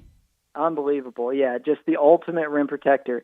And I think that's why Gonzaga's got a more legitimate shot this year than last, because Chet Holmgren provides a similar effect. He's not quite the shot blocker that Kessler is, but he's the best shot blocker Gonzaga's had in a long time. So I think those two are very legitimate this year, even though, I think people are tempted to write off both because they've made Final Four appearances recently and then didn't get it done. But that rim protection element shouldn't be overstated, whatsoever. And for that matter, you know what? Memphis has a decent one too, in Jalen Duren. I still think that this Memphis team could make the second weekend. I still think they could finish, outside the NCAA tournament field. Right. At this point in the season, the potential variance of what Memphis could accomplish, it's insane. Yeah. I mean, they could win NCAA tournament games. It wouldn't shock me, or they could miss the field. Wouldn't shock me. And you would think you are who you are at this point in the season, but the Tigers just are an anomaly. They've been so confusing with all the injuries and everything else. Arizona comes in at number 3. Is it amazing to you to see what Tommy Lloyd's doing in year one there after the Sean Miller madness and everything else? Yeah, I mean, you got to put him in the Coach of the Year conversation with Ed Cooley from Providence. Up until this past week, I would have said Kelvin Sampson was very much in the running for that. He still very well may be. They're just in a little bit of a rough patch. But yeah, it's an awesome job that Tommy Lloyd's done. And I was kind of hoping Arizona might be number 2 today, because it would just be wild to see, Mark Few and Mark Few Jr. at 1 and 2 in the polls. But just a seamless implementation of that Gonzaga offensive philosophy at Arizona with a lot of players that he inherited from Sean Miller. So, I think you got to give part of the credit to Sean Miller, because Ben Mathurin and Azuolas Tubelis were there waiting for Lloyd when he took the job. And I think it also should be pointed out that a lot of the Arizona people really didn't want Tommy Lloyd as coach, because they had other guys with Arizona ties who have good resumes and would have been decent hires. But that Arizona brass, they knew who they wanted, and It turns out they nailed it. They did nail it, and he really had the resume building up through the assistant coaching world that most have to have before they finally land that kind of job. Visiting with David Cobb from CBS Sports, and David, Kentucky. I think John Calipari has been as understated about this team and knows he's sitting on a powder keg as maybe I've ever seen him. It's not that braggadocious. 2 of the best victories anybody has in the country this season. Kentucky's 30-point blowout of Tennessee, in which they scored over 100 points on a Tennessee team that had been ranked entering the day at number 3 in defensive efficiency. And then also going on the road and just crushing Kansas, a Kansas team that is number 8 and still really good. So yeah, Cal's done a really good job of embracing the roster formula that's required of a championship team today. The one and done era, is still going strong. You need a talented freshman, a 5-star guy or 2, and Duke's really pushing the envelope on that by having 3 that it relies on. But I don't think Duke's going to win the national championship, and I think part of the reason why is because they're too reliant on freshmen. And that's how Kentucky had become the last couple of seasons. But for this year, for them to go out and get Sheboy from the transfer portal, Kellen Grady, Xavier Wheeler, mixing them in with Mint and Toppin, who transferred in last year. And then you add the freshmen, Ty Washington in there playing at a really high level, and it's the perfect formula. It's guys who have been in the program, guys who have transferred in, guys who are older, guys, a couple who are 5-star freshmen. So it's that right mix, and he had to adjust to get that. And so it says something about a coach, when after so many years of doing things one way, he can adjust. That's what Nick Saban had to do with the offensive stuff on the football side. And, the question was whether or not John Calipari could. This year he has. We'll see how far they go. I'm a little concerned about the injury, to Ty Washington. We'll see how bad it is, but they're legit. There's no doubt. Last thing for you, David, and we don't talk a whole lot of Big Ten basketball on this show, but we've talked about Purdue this year because I think Purdue, this is probably the most explosive Purdue team I've seen Matt Painter have with Jaden Ivey, and he's sort of letting them cook the past few games, this stretch they've been on. I know they had a nasty loss to Michigan, which I sort of called out, but Big Ten road basketball is tough. Is there any reason to believe in a Matt Painter team, though, when it comes to tournament time? I was even scary yesterday. They nearly lost at home to Maryland, which would have been awful. I don't really believe in this Purdue team because of the defense. It's pretty anemic. I mean, if they ever have an off night, which is rare, but if they have an off night, the defense is not good enough to keep them in the game.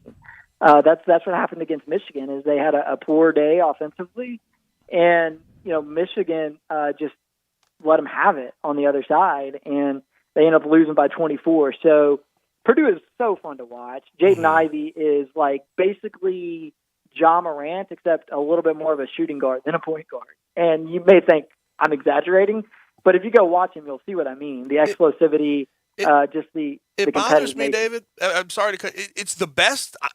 The best they have is the best Purdue I've seen out of a Matt Painter team, but the consistency isn't there. Yeah, I would love for them to make a deep run. I think they're very fun to watch. They've got really fun, unique players like an Ivy, and then Zach Edey at 7'4", and then Travion Williams is this like amazing passer for a big man. So just like fun and unique players who score a lot, which makes them a great watch. But the defense, I just don't trust. Right. So I mean, I think that's going to be the hang up with them, and probably the hang up in Matt Painter being a front runner for National Coach of the Year. Yeah, I hear you. David, appreciate it, man. Thanks for joining us.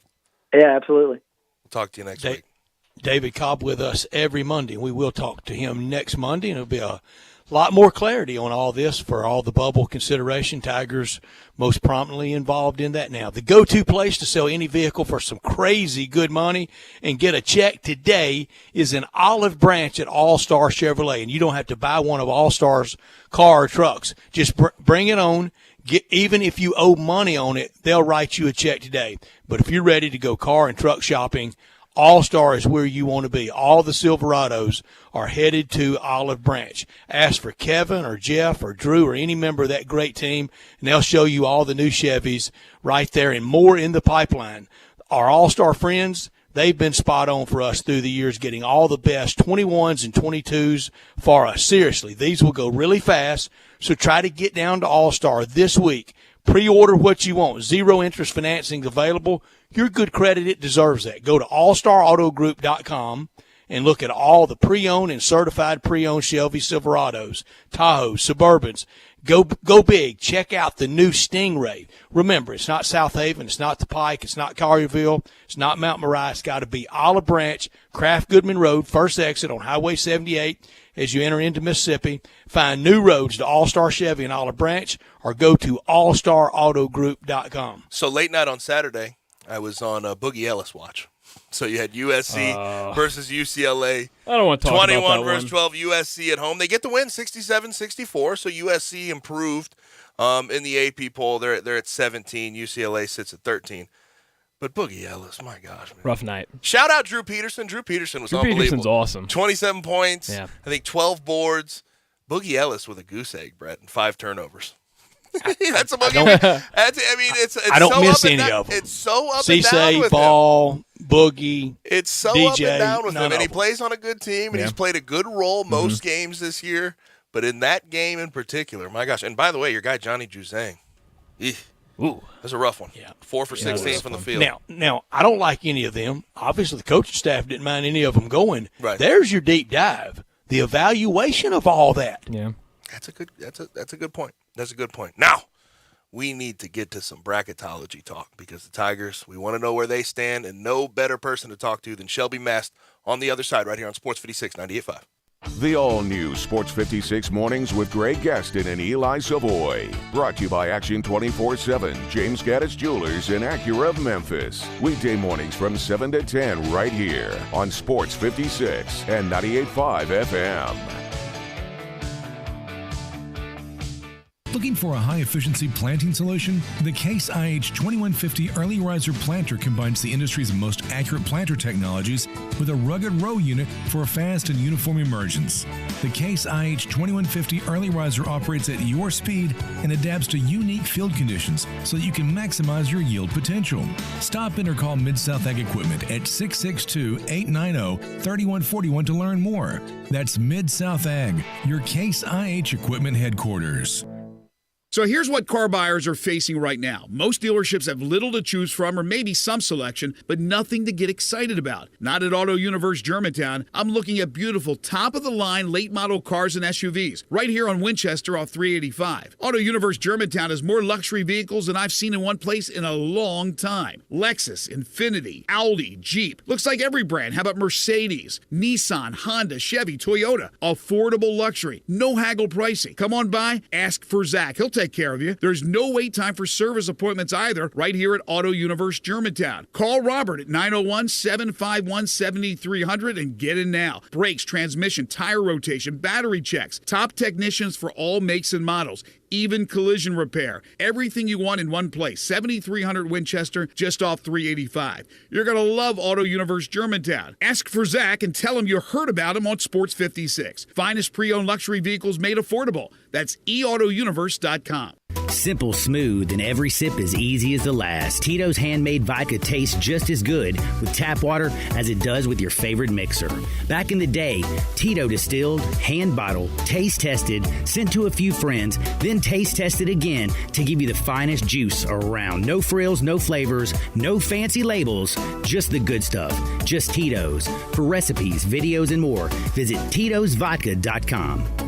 Distilled and bottled in Austin, Texas, 40% alcohol by volume, namely 80 proof, crafted to be savored responsibly. Right now is a great time to take advantage of Choate's winter specials by upgrading your furnace, switching to a Rinnai tankless water heater, or getting $50 off air duct cleaning. By now, you most likely have heard of the benefits of UV light technology for your HVAC system. Purchase any new Carrier furnace right now, and we will install one for you at no additional cost. For those who have not installed a tankless water heater yet, what are you waiting on? Stop wasting utilities heating water you do not use and getting frustrated taking cold showers or baths. Right now, when you purchase a Rinnai tankless water heater, Choate's will install one premium toilet for free in your home. And Choate's is offering $50 off its air duct cleaning services. Not only does this service get the years of dust out of your ducts, it also helps the indoor air quality you and your family breathe every day. All these specials qualify for 18 months, no interest financing with approved credit. So call 347-8086 to schedule your free estimate today. Turn to the experts with Choate's and let our family serve your family. Now back to Sports Time on Sports 56. Here once again are Brett Norsworthy and Gabe Kuhn. Back rolling on Sports Time. Brett, are you a Super Bowl commercial watcher? Are you into the commercials as much as the other people out here? Not that into it, but I watched them, and before we go any further, I thought yesterday fell a little flat on the commercials for this reason. They're trying too hard. Well, yeah. Sometimes, a little bit, yeah. So when you pay $7 million for 30 seconds, you're going to try pretty hard. I get that, but sometimes wouldn't just the subtle, this is who we are, this is what we're about, matter of fact, delivery had won it over instead of trying to throw for the swing for the fences every time with an ad? Yeah. You know, my favorite one was a minimalist one. Oh. It was the Coinbase. The Coinbase and it stood out. The QR code. It stood out in its minimalist. I don't know what the word is. The DVD sort of bounce around QR code where it lands perfectly in the corner. They end it. Yep. Satisfying, easy. A bunch of people that I had over at my house scanned the QR code, tried to see what it was. because you want to know what it is. So you're going to pull out your phone, curious. scan, and that's what they want. All right, here we go. I'm going to light up the text line with this one. Oh, I can't I'm wait. sorry. I just why is it group charity laughter every time this person clears his throat? I don't get it with Larry David. Okay, I said it. I'm okay. I was never a big Curb Your Enthusiasm guy. No. So it's I didn't even know who he was for years. I didn't watch it, but I'm not kidding you. He can say good morning and the room falls over. Yeah. No, he's huge. Why? He said good morning. You know what? And a lot of people know who else people feel that way about? Will Ferrell. There's a lot of non-Will Ferrell. Jay Billis. Lovers. Jay Billis. Jay Billis is fun. Wait, what are you talking about? Jay Billis can sneeze, and that game day crew. I'm not kidding you. Reese Davis is his one-man laugh track. Well, we have some college basketball to discuss. Let's go ahead and do that. Let's stop waiting. Let's bring in Shelby Mast at Bracket Wag on Twitter. Shelby, how are you? Hey, Shelby. Good. How are you guys? Doing well. Doing well. A lot more positive talk about the Memphis Tigers after this win. I see right now, we'll open there. You have them in your first 4 out. 6 games left for them. What do they have to do to go from first 4 out to last 4 in or a solid number? It would be really helpful if they won the next 2 games. Those would be big. They avoid dumb losses. I think they'll be okay. They remind me of an animal that's cornered, trying to survive. That's what they seem like. They're just fighting, and they don't care what anybody thinks. They're out there. They beat Houston. They beat them. It wasn't a fluke. And not at all. No, that bodes well for them. If they can harness that and carry it forward, I think they'll be okay. Yeah, you have Memphis right there as your first team of the first 4 out. Your last in the last 4 in, it's SMU, and that's probably just the head-to-head tilt that SMU currently holds over Memphis, and that was some loss and some night and ensued or elicited a lot of things after that. But if the Tigers can win at Cincinnati tomorrow night and on Sunday afternoon against SMU to avenge that loss, this time next week, I think they're firmly in. And we were just talking, Shelby, if they won out, they go to Fort Worth to Dickies Arena just puffing up the resume and staying out of Dayton, but would be in. Do you think that if they won out? The results are going to matter, but I'm feeling good about that. I think they'd be above those playing games because the playing teams, they don't really inspire me. Of course, there's a bunch of teams that don't, but their resume would be good enough. They'd be above that, 10 to 11 seed. Yep. Now, your 1 seeds, Arizona, Auburn, Kansas, Gonzaga. Of those 4, who's the most likely to you to be the number 1 overall when it's all said and done through conference tournaments and everything else? I think probably Gonzaga because their toughest games, I think, are behind them. They went to St. Mary's, and they've had them at home, and that's the next toughest team in their conference. So they shouldn't be tested too much more. They may have a fluke game, but I think their resume is strong enough to be a number 1 overall seed. And right now, with Gonzaga setting as your number 1 in the West, you can go to bracketwag.com and look at Shelby's very matter-of-fact display, how he has it, his last 4 in, his first 4 out, next 4 out, moving in, moving out. In that West, you got Gonzaga 1, Baylor 2, UCLA 3. Interesting because that's really how last year ended. Gonzaga losing to Baylor after winning the game of the year over UCLA in the national semis. That's no easy bracket in San Francisco. No, and see, I didn't even realize I had it like that. I mean, that's how much we don't pay attention to matchups and things like that. I didn't realize Gonzaga, Baylor, UCLA were there, and that's from last year. Mm-hmm. Who are your favorite mid majors? In sort of the bracket you have right now, how it could set up, who are your favorite mid-majors that you think can make some good runs come tournament time? Probably anybody from the Mountain West. That is, they have played really good, really tough, fun fun basketball, and Wyoming looks to be the best team, but we don't know yet. But I'll be surprised if they're not in the tournament, even if they lose a couple more. They're good. They have played good, and they played a pretty decent schedule, but not many people out east know about it. Colorado State, Boise State, heck of a game yesterday. I think Davidson and Murray State probably be next. Right. I don't know for sure what we're getting. Murray State they played phenomenally, and Davidson with their coach, they're going to be good. Bob McKillop always in there. And I'm glad you bring up Murray State because you have them right here. I believe it looks like they're as a 9. Is that correct? 24-2. Do you think that they could ascend to a higher seed than that? Right now, they're in the top 25. They're at 21 in the AP top 25 in the most recent poll. Do you think they could be any higher than a 9? I think they could. I think what will be good for them is get to a 7 seed or fall to a 10. That way they're not in that 8-9 game, and that's 1 seed next. But I'm impressed with them. They've done well. The only remaining tough games they'll have is Belmont in the conference tournament, and they get past that and some other things happen, they could very well be a 7 or 8. They could be. Shelby Master, our guest with us, the official bracketologist for USA Today. You can find him at bracketwag.com and on Twitter at bracketwag. Shelby, with all those places you are, you get a lot of response, good and bad, through the years. You keep it fun. You jokingly say you hate every team. I know you better than that. I know you don't. You really love this and love this time of year. And now with the Super Bowl over, this is the college basketball center stage spotlight time. What fan base out there do you get interaction back and forth with that's maybe the most sharp-elbowed, maybe the nastiest? Who really comes at you the hardest? The only one this year that's really come at me hard is Kentucky fans. They think that automatically because they beat Kansas, they should be number 1. None of the other games matter, but they beat Kansas, so they're number 1 seed.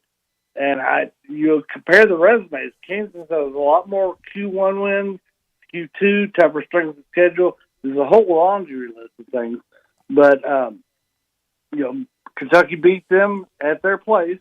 Badly. They did. Yeah, and we do cherry pick that head-to-head. We were talking about right now SMU probably in over the Tigers because of that head-to-head. I mentioned earlier, I think Memphis should be in over Virginia Tech at some point. You have Virginia Tech on life support. You really don't have them within hailing distance. I think head-to-head matters, but it's not the only thing.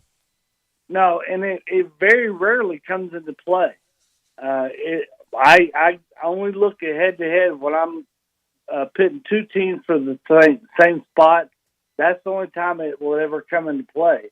And so my response to the guy today was, does that mean Notre Dame's the overall number 1? Because Notre Dame beat Kentucky. Yeah, come on. But I mean, you don't just look at one game. Right. You can't do that and tell how good or bad a team is. Look at the whole body of work. Kentucky is very impressive, but I think Kansas is too. Seeing right now, you have SMU as a 12 seed right now but still on the bubble. You have 2 teams out of the AAC with Houston being the other. What do you think the chances of them getting 3 in with Memphis, SMU, and Houston? How low, how high? I would. I'm feeling a lot better about it now than I was last week. Mm-hmm. I think both those teams are good. Whether they're good enough, my opinion is right now, yes. And I think Memphis, because Oklahoma's falling apart. Belmont is 1 close game away from being out. Creighton was out for me Saturday. Mm-hmm. So SMU's the only team on the upswing that's there. And I think Memphis is looking like they're on the upswing. So I would feel really good about the chance. You have the SEC as a 6-bid league, and it's real debate. They're going to get 6, but could they get 7? The 7th team in the net from the SEC is Florida at 49th. They have A&M at College Station tomorrow night and home on Saturday against number 2 ranked Auburn. Florida, they've got to do something to bolster that resume, don't they? They need to beat Auburn at home. Yeah, I think so. They're out of the discussion almost. I think that would ruin it unless they won their tournament. Them in Mississippi State, a lot of people still have them close. I don't. They're a good team, but they haven't done enough for the whole year. And so I think they're going to be left out too. They're going to be in a situation where they have to win the conference tournament. And the rare 3-game week for Mississippi State this week, they play Alabama on Wednesday, and on Friday they host Missouri, and then on Sunday they go to Mizzou to make up for games lost because of weather and COVID. Yeah, and none of those games are big enough to where it's going to really make an impact. Alabama, of course, is the only decent game, but I don't think beating Alabama moves the needle enough. He's our man, Shelby Mass, bracketologist for USA Today and from bracketwag.com. Shelby, always appreciate it, man. We'll talk to you next week. All right, thanks for having me. Enjoy the week, Shelby. You can follow him on Twitter at bracketwag, WAG. Now, Brett, I have to bring this up because we talked about it before Shelby came on. You talked about our man Larry David. I know you don't think he's all that funny, but were you ever a Seinfeld fan? I've created, produced, whatever it was. I mean, that's Roy. I've never watched one second. I know who the characters are. Yeah, you enter yourself into a different level, though, if you come up with a absolute classic like that. Now, I'm not a huge Seinfeld fan, but dang, I mean, you gotta give him credit for that, right? Right? Yeah, I'll give him credit for it. A little bit. I just don't know why. As soon as he appears on camera, I mean, the laugh track starts. Wait, he hadn't said anything. What? I mean, he's royalty, Brett. You gotta give him credit. And Curb Your Enthusiasm, I've seen a couple of episodes, and they're funny. It's sort of real, but with all of these things, it's just sort of real life situations, dramatized, and I enjoy that. That's pretty funny. What channel was Curb Your Enthusiasm? That's on? HBO show. That's HBO show. I don't get HBO. I have a login. With all I'm these not gonna things, steal. Brett, I'm not gonna with steal. all these things, there's a login. You just text me. That's all you got to do. I was in a discussion with DirecTV on how to lower the bill, and they said that if I would subscribe to HBO, the bill would go down. I said, I still don't want it. You have something against HBO? What? Just not interested in it. Their shows are pretty good. Their shows are really good. I'm on a few of them right now. Righteous Gemstones with Danny McBride's good. Great show. Euphoria's out there. It's a little weird, but I've gotten into it for the most part. Game of Thrones? Never seen Game of Thrones, Brett? Never a second. This is sad. I ain't been to a movie since 95. Speaking of Game of Thrones, I was leaving my house and Taylor was watching it. I think this is her 4th watch of Game of Thrones. Almost, it's obsessive compulsive at this point. How many years has Game of Thrones been on? Well, it's off now. How many seasons? When's the new season 4 start? or 5? There is no season. They're done. They're done. Oh, they're done? Yep. Game of Thrones is officially done. I think they're going to have a prequel to it, House of Dragons. Probably. House of Dragons is what they're going to have. They had 8 seasons. I'm way off, but that was all. That was a good one. Never a Thrones for a guy. while. That's more for me. Yeah, you can have it all. Let's go ahead and get to a break. When we come back, we have a couple of texts that I want to read, and we'll talk about what the Rams, who just won the Super Bowl, what is their offseason going to look like? A lot of free agents, a lot of retiree sort of possibilities. We'll discuss that on the other side. Sports 56 98.5. You have opinions? What do you hear? What do you say?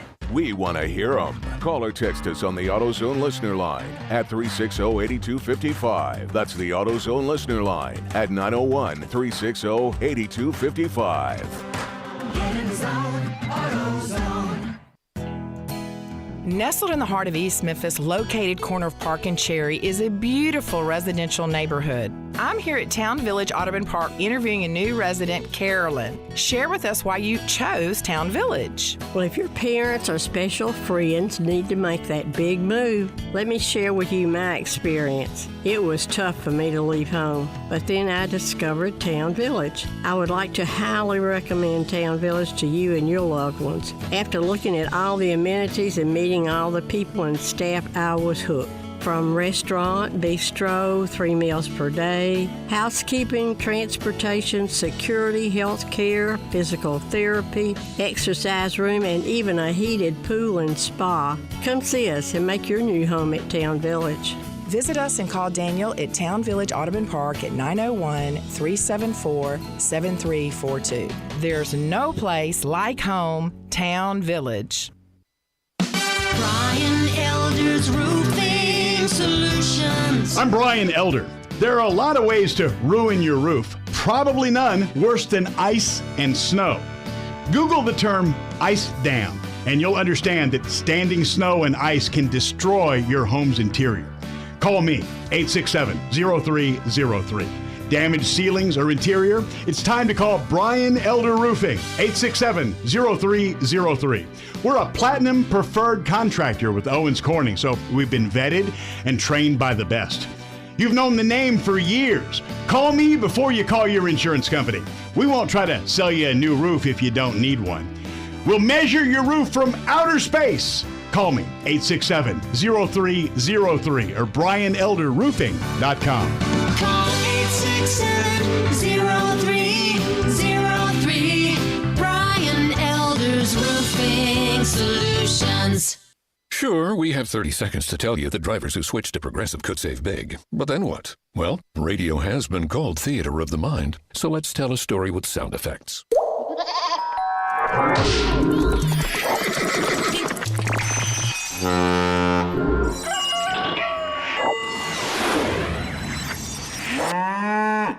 Wow, it's like I was in the story. Almost makes me forget this was supposed to be about saving big with Progressive. Progressive Casualty Insurance Company and Affiliates. Folks are falling head over heels for these wheels and deals. Colin Johnston here from DeSoto Auto Sales, and it's the season of love. I'm on a mission to help you meet your match. So if you've fallen out of love with your old ride or other dealers have left you brokenhearted, we've got a solution for every situation. Low monthly payments? No problem. Low down payments? You could drive for just a couple bucks down. Trade-ins? We're paying way more than it's worth. And you could even lower your monthly payment in the process. My For the People credit approval process hooks you up with the banks and lenders who want to approve you. It's time to fall in love, Memphis, when you drive a nicer, newer car for less. I'm Colin Johnston, and I'm your dealer. For the People. See all the wheels and deals at DeSotoAutosales.com. That's DeSotoAutosales.com. Credit requires bank approval. Negative equity may be refinanced. Vehicle purchase price determines actual trade allowance. For example, 2014 Ford Fusion 0 down, $264 per month payment at 5.5 APR for 72 months. Offer absolutely ends February 28th, 2022. Now, back to Sports Time on Sports 56. Here once again are Brett Norsworthy and Gabe Kuhn. Very reasonable response from Courtney on the AutoZone listener line, 901-360-8255. She says, Larry David created Seinfeld. He's comedy royalty at this point, but yes, people do laugh at whatever he says, even if it's not funny. So, a little bit of agreement and there. that's really the point I made, Courtney. Yeah. Have some Tigers text here before we get to what the Rams, after a Super Bowl, are going to have to deal with in the offseason. Someone says Kelvin Sampson's a heck of a coach. Great win, Tigers. Greatest win for Penny Hardaway in this era of Memphis Tiger basketball. Unquestionable. To be able to beat a coach like that and really strong in the fashion he did, I thought that was well done. In that setting? Mm-hmm. Keith says they could possibly get 3 teams out of the American in the tournament if the Tigers win out. Yes, you'd have to see what SMU is up to. SMU is just they don't. I'll say this about SMU: they could. The record looks great, 18-5 right now, but they don't have any. Besides Houston, have they don't beef. have good wins. They don't have good wins. Yeah. Their third best win is against UCF, and second Dayton probably. They just don't. They don't have, and they have some bad losses to Mizzou. David Cobb described it as steaming hot garbage. That this league 1 through 11, and it is, but they still could get 3, as the texter references. Mm-hmm. And you have to have 68, you have to have 37 at larges, 36 at larges, however many at larges, and then all the automatics. But the AAC is a really, really bad league. Mm-hmm. Somebody says free throws have been a problem, but in Houston they showed us that they are the best in the American. I wouldn't go that far yet to the texter, but they did shoot 94%. They made them. They made them when it mattered against the team in Houston. And it was center cut. It wasn't bouncing around and bounding around. I mean, it was right down Broadway. Still, except we have a lot of people that have already chimed in on this conversation, but still looking for submissions. We'll get to them at 5:30 and what's trending. Do you think Matt Stafford, after last night winning a Super Bowl, do you think he's Hall of Fame worthy? We'll get to your text and discuss that at around 5:30. But Rams win it last night, 23-20, and this offseason is going to be an interesting one for them. They don't have draft capital. They've done good 2nd through 7th. Cooper Kupp was not a first-round pick. There's a lot of guys that have worked out. But free agents this offseason, Odell Beckham Jr., Von Miller, Darius Williams, who played a really good role in that secondary, Dante Dion as well, Sony Michel out of the backfield, Austin Corbett, who is their starting left guard, Joe Noteboom, who was their starting left tackle for a lot of the year, their kicker, Matt Gay, Troy Reeder, their middle linebacker, and Will Compton, their right guard. So they have so much to get done this offseason, and the question becomes, do you replace that in the draft, or do you try to sign all these guys back? Our free agency, offensive line for both teams, both the Bengals and the Rams, have to improve. And I still think the Rams need something else at receiver, and I don't know that they currently have it on the roster. I don't know that OBJ would be that over the long haul. Here's the one thing I think we assume about Odell Beckham Jr. We assume that he wants the money, that he wants to go to a big market, that he wants to be the center of attention. I wonder if winning a Super Bowl and getting a touchdown in said Super Bowl changes his mind about what he wants. He can make enough money off the field. He can make enough money in sponsorship dollars and everything else. You wonder if he's going to give the Rams the inside track on being able to re-sign him even with the ACL and everything else. Would it shock you at playoff time next year that neither the Rams nor the Bengals were in the playoffs? Rams would be – no, it would shock me if the Rams were not in the playoffs. It would not shock me if both were out. Because so both are in very, very tough decisions. Yeah. Yeah, and also you're dealing – look at those divisions. You're dealing with divisions, but then with what was said that's about – just 6 games. That's right. With what was said about Kyler Murray, the second-place team in the NFC West may be a little bit questionable going forward. I tweeted this last night. You can get ready. The big Thursday night opener, which I think that's going to be that'll be on NBC. And then the next week starts the Apple. Is it Apple that has the Thursday night package? Prime. Amazon. Going forward. But Thursday night, the first game will be on NBC, and we don't know who that announced team would be. Al Michaels was saying goodbye from start to finish last night. From when he said, Chris, slide on in here one last time. They're done. Al Michaels is probably going to be the voice of Amazon on Thursday night. It will be Cowboys opening in Los Angeles. The champion gets to host the Sunday night game. Get ready for it. The first Sunday night game on NBC will be Bengals at home hosting Josh Allen and the Bills. That'll be a fun one. But here's the other thing about the Bengals. Do you have any there's hope whenever you have Joe Burrow that you can get back to this point.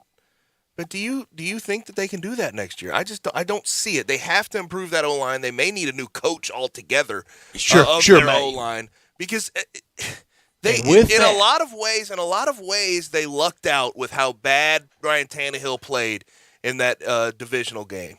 Right? They lucked out through these playoffs to be able to get to where they were. Against Carr and the Raiders, right. They were most fortunate. Gabe, keep your eye on this story as the year goes along because it's money time for Scott Frost at Nebraska. And he was the perfect answer. What if Nebraska's off to that stumbling, struggling start again and they want to hire Mr. Wright, the old quarterback that took an NFL team to the Super Bowl? Zach Taylor. Are we buying him leaving the Bengals? Are we buying that? He might need to. It is kind of it's jarring to see his record in the regular season. Did you get a look at that? 16-32 in a regular season and into a Super Bowl. That's interesting. But leaving the Bengals to go to Nebraska, going home, the state that they're 6-year deal, Big Red. I understand, but Nebraska in the Big Ten has been proven to be a tough thing to get done. It has been. So, which job is better? That's what he's going to have to ask himself if that did arise. That'll do it for hour number 2. Hour number 3, we're going to get to what's trending. We're going to talk about the Super Bowl and about Matt Stafford at 5:30. But before that, we bring on our good friend from the Commercial Appeal to talk some Grizzlies. Grizzlies hot, about to head into the All-Star break. We talk to DeMichael Cole when we come back.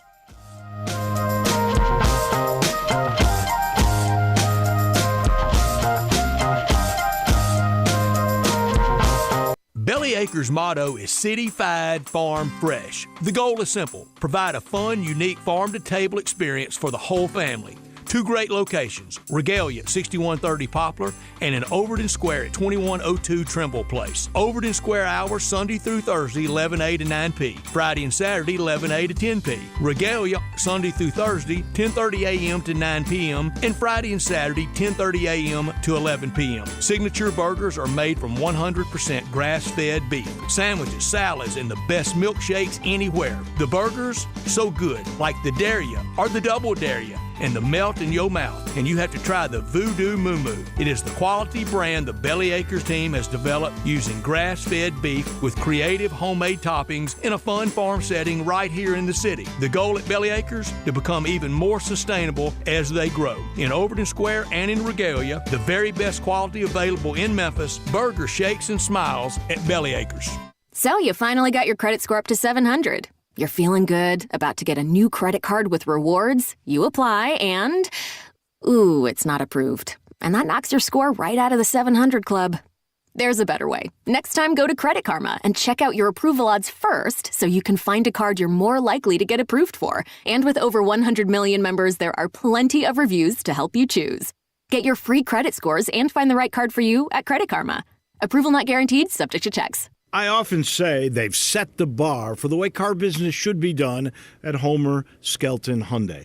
You know how close that is. It's right there at Highway 78, Lamar Avenue, and Craft Road, the very first exit in Mississippi. I say it because they always come up with new innovations. And right now, when we've had all these shortages on new cars, Homer Skelton Hyundai is always going to come through for you. You won't pay more than the sticker price for a new car at Homer Skelton Hyundai. That's Chris True's pledge. You'll never pay more than sticker price. Those other guys, they could charge you a whole lot more for that new car because they know there's a shortage. That never happens at Homer Skelton Hyundai. That's part of the philosophy and the team that's been together for about 15 years now. You want the best of service? You want the best of products? It's the combination and the trust you'll always get from the best guys around. Homer Skelton Hyundai and Genesis of Olive Branch. If you want to make money in sales, Flynn Broadcasting wants you. If you can sell, Flynn Broadcasting has a great career waiting for you. If you can sell, we have great benefits, salary, commission, sales leads, and a great place to work. If you can sell, let us know today. Send your resume to jobs@flynn.com. Can everyone sell? No. But if you can, Flynn Broadcasting wants you. Apply today at jobs@flynn.com. Start your great career today at jobs@flynn.com. Flynn Broadcasting wants you. At Jason's Deli, when you're dining in or picking up curbside, you can expect wholesome food and no surprises, just delicious sandwiches, crisp salads, and quick quality meals made with the freshest ingredients and no artificial trans fats, MSG, high fructose corn syrup, or artificial colors and dyes. Around here, a lot of thought goes into what we put into our food and what we take out of it, because you're not just taking a bite, you're getting a taste of who we are. New items are constantly being created to expand our menu for all tastes and special diets with vegan and gluten-free options available. Convenience and on-time delivery you can count on. It's just a click away at jasonsdeli.com, so whether you need to feed 5 people or 5,000, the team at Jason's Deli, they have the credentials and the commitment to keep you satisfied. Freshness is nearby at Jason's Deli with locations at Ridgeway in the Park Place Center, Poplar and Highland, Germantown Road in Cordova, and on Goodman Road in Olive Branch. Jason's Deli. It's wholesome food and no surprises. We are Sports 56 WHBQ Memphis and W253DF Memphis, Flynn Broadcasting Stations. Now, back to Sports Time on Sports 56. This hour is brought to you by DeSoto Auto Sales. Here once again are Brett Norsworthy and Gabe Kuhn. Final hour on the day after the Super Bowl, after the NFL season ends.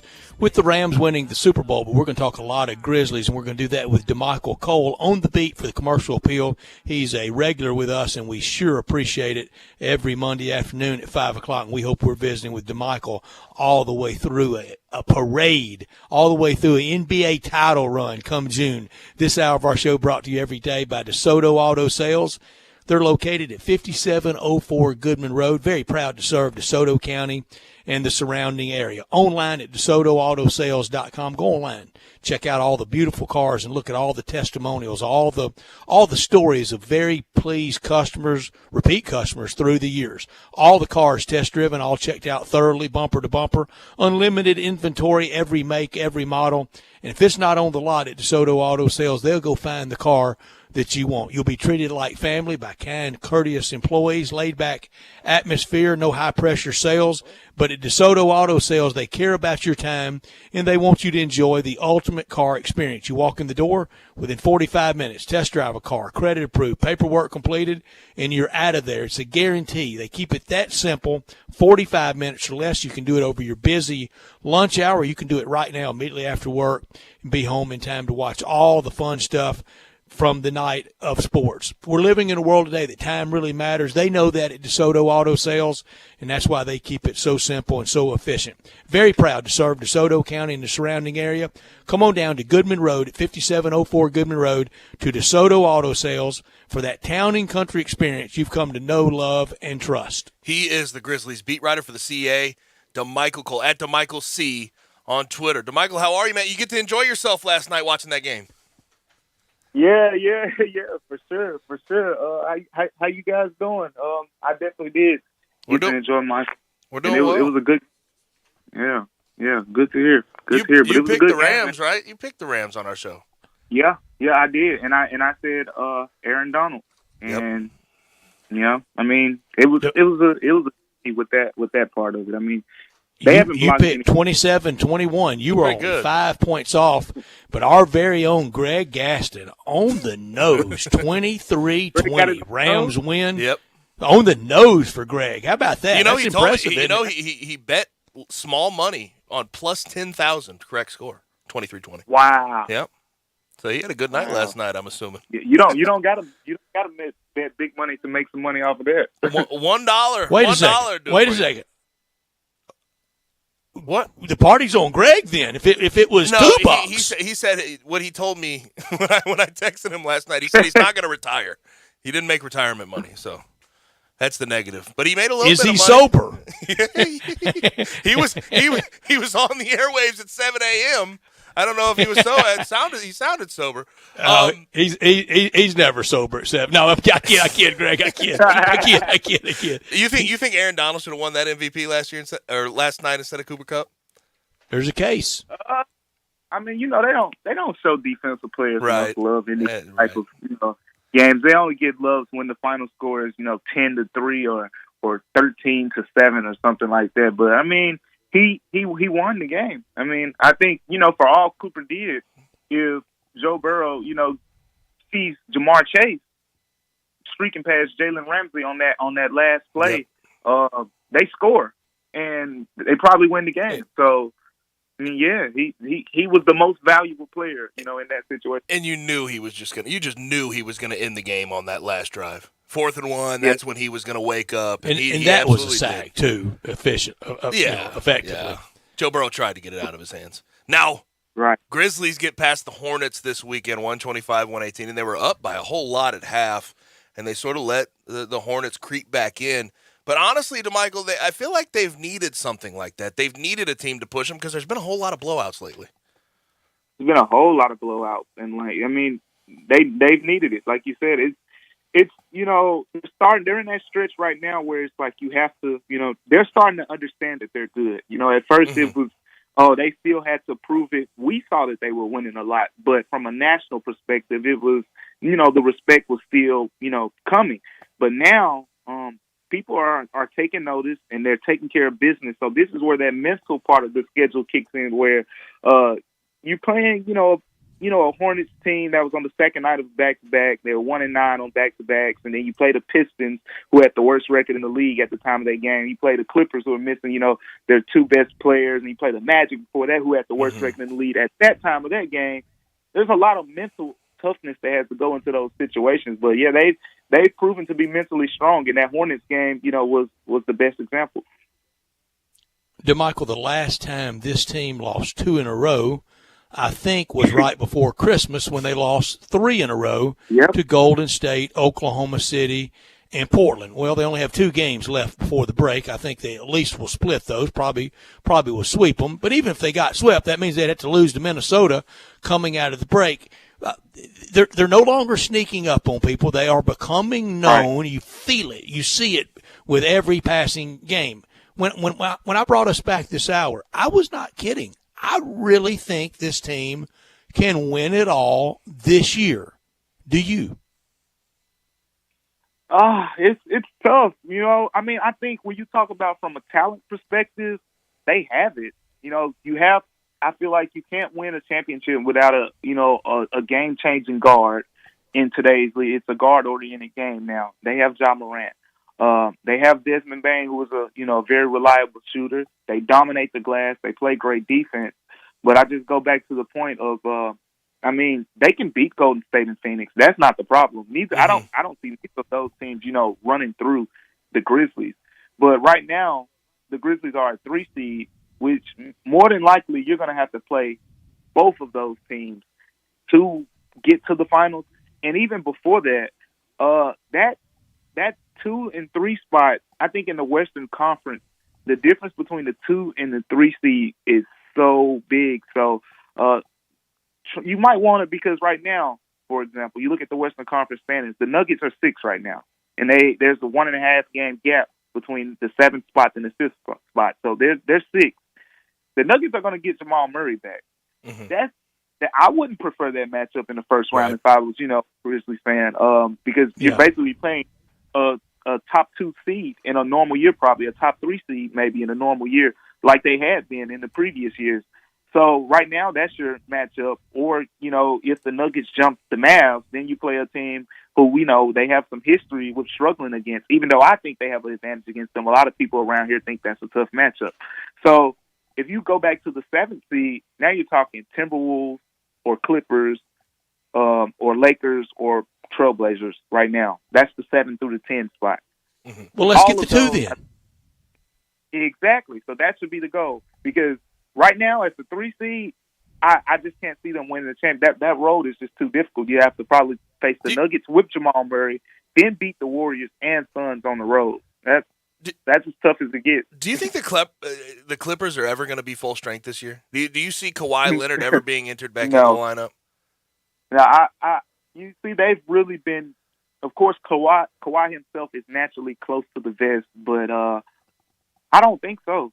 I really, at first I did, because, when they announced that it was a partially torn, I believe, ACL, and there was some optimism that he could get back, second half of the season, whatnot, but you just haven't heard much there. Most of the talk has been about Paul George coming. Kawhi Leonard injuries have been like the most hush-hush thing in NBA history. I mean, man, he is, I don't know. I mean, for a whole season at one point, right? Right. It seems like he just beefs with his medical staffs too. I don't know what's going on behind the scenes in all these situations. You don't want all your business out there. Right, true. I understand that. But it is quiet and just some no players, details released. Yeah, I feel like some players, and in that Spurs situation, when they started to do more reporting on it, they were saying things like, he didn't feel like they had his best interest. And I mean, I can see that, how some players may feel like the team, especially with the situation the Clippers are in right now, or the situation the Spurs are in, where you're in a big playoff chase. So you probably, I'll see what my own doctors say and do your own thing, kind of like, they were reporting that he was doing in San Antonio. So yeah, I really don't see him getting back. Grizzlies stand pat at the trade deadline. Not surprising. The only real piece I thought they could have moved, they'd have to package it. It would be Jarrett Culver packaging a pick for something else, and they just said probably too much work. Trade market wasn't quite there. But I guess the best trade trade deadline for them is just to get healthy and insert Dillon Brooks back into the lineup. And the way they're playing right now, just the level of basketball they're playing, how much they're winning, it's hard to imagine this team really taking a leap even further if Dillon Brooks gets inserted back in the lineup. But you'd have to imagine that happens. How much of a upgrade, how much of a improvement do you expect to see once Dillon Brooks enters back in? Yeah, I think it'll be marginal. I don't think I think with Dillon Brooks, you got to think about it like the main thing that he's going to improve with this team is defending guards. We saw Luka have a big game against the Grizzlies recently. We saw Anthony Edwards and D'Angelo Russell basically take turns down the stretch, and the Grizzlies pulled that game out, but Russell and Edwards took turns going at the Grizzlies down the stretch, and there's been other times as well where you think like Tyrese Maxey when the Sixers won that game. There have been times where you miss Dillon Brooks there more so than on the offensive end. On the offensive end, they've been amazing right now. So I say marginal because I don't think they can get much better offensively. Besides, he'll help with things like the free throw shooting that they've been struggling with, and 3-point shooting a little bit. But offensively, I mean, they scored 130 points. Right. They're rolling right now. So they're in a groove there. Defensively is where you're really going to see him because you're going to need him in the playoffs, right? Because you're probably going to have to play Donovan Mitchell. You're probably going to have to play Devin Booker. You're probably going to have to play Luka and, those teams that we just mentioned. Curry at Golden State. Like every great team has a guard where it's like you want Dillon Brooks to guard him. And if you don't have Dillon Brooks, then you have, Tyrese Maxey having a career night like he did in Philly. And that's where he's going to come in and really change this team. DeMichael, we were talking earlier. First of all, what made Montrezl Harrell so dang mad Saturday night in Charlotte? He was possessed.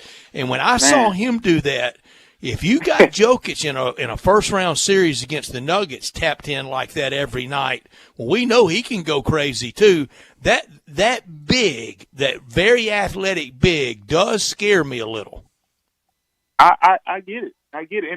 And that athletic big that you mentioned, I mean, you go to the top of the Western Conference again. A lot of teams have that because you're Rudy Gobert. He's averaging like 15 rebounds a game. Mm-hmm. Like, Ayton. Then you go, exactly. Then you go to like the Suns. The Suns have 3. I mean, we saw when they played the Bucks the other day. They ran a lineup out there. I think it was like Ayton and JaVale McGee or Ayton and Biyombo or something like that. So they have 3 that they're gonna insert in and out, and then the Jazz with Gobert, Whiteside. I mean, all these. The Grizzlies have the physicality. Steven Adams, Jaren Jackson. But as I mentioned, I said if I would have made a move at the deadline, my personal move would have either been a 3-and-D player or a backup big a la Robin Lopez, who could help in that area. But that is the one thing where I agree with you. That could be a little concerning. I don't think it's a major concern, but it's something where if they lose a series, you can see, this team had the edge in that area. I'm going to say it again at playoff time against all those bigs, and I mean it in the spirit of competition. Of course, I'm not going for anybody. I don't want anybody hurt. But in the playoffs, Steven Adams, if he gets 6 fouls, you got to draw bruises on 6 fouls. It can't be ticky-tack stuff. I mean, they must go down, and they must go down hard.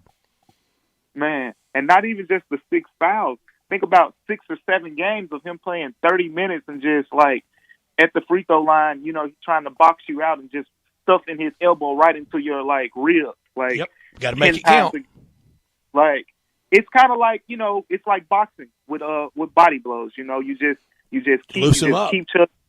Yep, and then they'll just fall. I mean, that's how people look at Steven Adams. He's tough. He's one of the strongest dudes. And I mean, you just brought up a good point. I mean, we've seen that in the playoffs several times with him when he played with the Thunder. One series that comes particularly to mind. I'm trying to make sure I tell you the right year. 2016, the Thunder beat, I believe that Spurs team won 66 games. This was the 73-9 Warriors. And Spurs won 66 games. Those two were on the collision course for the Western Conference Finals, and the 3-seed Thunder beat the Spurs. And if you go back to that series, Steven Adams was just beating up on those dudes. I believe it was like LaMarcus Aldridge. And, LaMarcus Aldridge is known as a finesse guy, but he just beat him down. Like that was a big reason why the Thunder pulled that upset. So that's really something that the Grizzlies have in their advantage. Yeah, and looking at what Jaren Jackson Jr. has done as far as the leap defensively and rebounding, Steven Adams has had to play a role in that development too. Man, 100%. I look at him almost like if you have two safeties, we're going to use a football analogy. You have two safeties on the football field. You have your deep safety, and then you have your safety that you just let fly across the field and do whatever he wants because you have the other safety who's going to protect him. And that's what it looks like when they're playing. Jaren Jackson can, come from the strong side and just fly across to the weak side, or he can, run out to the three-point line and contest the three-pointer and things like that, because if they get past him, you got big Steven Adams, on the back end. You still have to, score over, and they don't even challenge him a lot of the time. So it's a good, luxury, whereas most teams in the NBA, when you get past a 7-footer, it's a layup. And that's, the difference, with the Grizzlies and, having Steven Adams behind Jaren Jackson. He's really been like that protector of the protector. Mm-hmm. And the other thing is, I brought this up earlier in the show. Jaren, before this year, and I think the first part of this year, you thought, okay, rim protector, blocks a lot of shots, not all that much of a rebounder. But he's starting to become a stopper against some of these good matchups he has. Julius Randle, I remember on national television, he angered the hell out of him. He gets tossed. You look at this weekend versus Miles Bridges. Miles Bridges having a career year, 19 points per game, holds him to 8 on 2 for 13 shooting. Jaren's starting to become a stopper. Yeah, and we talked about it, I think, last week, just about how he's, with the fouling, the way he is just maneuvering the way he fouls. Like, I think in that Cleveland, he's had a few games. That was in Cleveland. He fouled out of, that last game, I think it was. And he fouled out of that game, and then he had 4 fouls in the game before that. But the way, he's fouling is he's still being able to play his minutes. He's still, being able to be active because it's not 2 quick fouls in the first quarter. And that's helped him out a bunch. I mean, he's really having a special year. And like you said, it's more than just blocked shots. Now he's really turning into one of those guys where you can put him one-on-one with Anthony Davis and say, go slow him down. Right. And I know he fouled out the other night, but still, I mean, he has done better in that regard, too. The fouling has been down, even though it wasn't the other night. Yeah. Yeah, exactly. It's the way he's, if you just look at the raw numbers and you see, he had 6 fouls last game, he had 4 fouls the game before that, you're like, he's still undisciplined all over the place. But if you watch the game, he played 30 minutes. Mm-hmm. So that's ideal for Jaren Jackson, right? If you go into a game, you say, 30, 31, 32 minutes, because the way the fouls happen. Exactly. It's like if you go the whole first quarter, the first 8 or 9 minutes without committing a foul, you're going to ramp it up those last 3 minutes. I got a foul to play with. And that's what I feel like, he's doing. Tomorrow night against the Pelicans in New Orleans, and then Wednesday night at home at FedEx Forum. That's kind of what Charlotte was facing last Saturday on the back-to-back, and then the long break. Never before have the Grizzlies gone into a break with this momentum, with this optimism, DeMichael. Never. Yeah. It's incredible, man. I mean, and you got two very should be winnable games that you're going to go into the break with. But I mean, this Pelicans team, I'd heard rumblings, just about how much the Pelicans have their number and whatnot. But I gotta be honest, I didn't think it was as bad as it was. I mean, the Pelicans have kind of it's real bad. Them. Yeah, it's so I went back and did some watching, and I was like, oh my goodness, this is the kryptonite right here. Everyone talks about the Mavs. This is the true kryptonite. It was the rock bottom for Marc Gasol. It was the end for Mark I think on MLK Day against the Pelicans. That was it. That was the end of the Marc Gasol years. Yeah, that was the 2018-19 game, I think. That was I saw that they got blasted in that one too. But yeah, so I mean that's this team finds motivation. I mean they're gonna even though they're a lot better than the Pelicans on paper, they're probably gonna be thinking about that. And but yeah, I mean 40 wins before All-Star break. I mean you don't see that around here a lot. That's historic, and the team realizes it. This is one of those. I think one thing that I've liked about covering this team is they really live in the moment. You see, a lot of, I guess, older teams sometimes have that almost like they're just waiting on the playoffs. This is good, but, this team is like living in the moment. They're happy about having 40 wins. They're happy. They were speaking vocally, outwardly about that winning streak they had. They're speaking openly, outwardly about this stretch of winning that they've been on, about Ja Morant for MVP, Jaren Jackson for Defensive Player of the Year. It's a real special team that's having a real special year, and they're embracing like the entire journey. So that's kind of cool to see. And the Desmond Bain quote that I come back to from on the podcast with JJ Redick, saying they're too young to know any better against some of these better teams. Yeah, well, yep, exactly. So well said, in my opinion. Just because you're talking about their oldest guy is Steven Adams night in, night out, especially without Dylan Brooks in the lineup. And you have 22, 22, 23, and 19 going against some of these veteran-laden teams, and they're winning. They're winning by a lot. It's beyond me, man. I can't make sense of it, because you think about Steven Adams, only being 28. Because, you talk about the prime of players' careers. You think prime of a player's career is, and, they say, like, the ages of, like, 26, 27, 28, 29. So if Steven Adams is in his prime right now, that means everyone pretty much, the rest of this roster hasn't even hit their prime. Right. Like, that's insane. Because you look at Desmond Bain, the way he's playing like a young guy who just stepped into his prime. But that's kind of one of just the wildest things about this. They're young, but I mean they're a different kind of young, man. I mean we've seen young teams, we've seen OKC, but they had Derek Fisher off the bench, and people like that. We've seen other teams. We've seen a young Golden State team, but they had Leandro Barbosa, Sean Livingston. This team has a 28-year-old Steven Adams. I mean, it's incredible. Right. DeMichael, always appreciate it, man. Thanks for joining us. All right. Appreciate you guys. And he's on Thank Twitter, you, DeMichael. at DeMichael C. Have a great week, DeMichael. Really appreciate him. Tomorrow night in New Orleans, Wednesday night at home at FedEx Forum. Walker Taylor at the commissary wants me to do something that he I think through the years he does to everyone coming in and out of the restaurants, whether it's the new Collierville commissary, Houston Levy, and Poplar, or the original in Germantown. Simply a thank you for these last 2 years. We're coming up on the 2-year anniversary of something that catastrophically changed our lives. We never could have seen this coming. The commissary has thrived in this time, and they could not have done it without you. And that's why Walker and his employees, his staff, they want me to say thank you so much to you, whether it at the holiday times with the holiday bird, or over this last weekend with all the various parties that the commissary helped to provide a lot of the great food and a lot of the fun through the years, through these last 2 years. Really appreciate it, whether it's the new Collierville commissary at Houston Levy and Poplar, or the original in Germantown.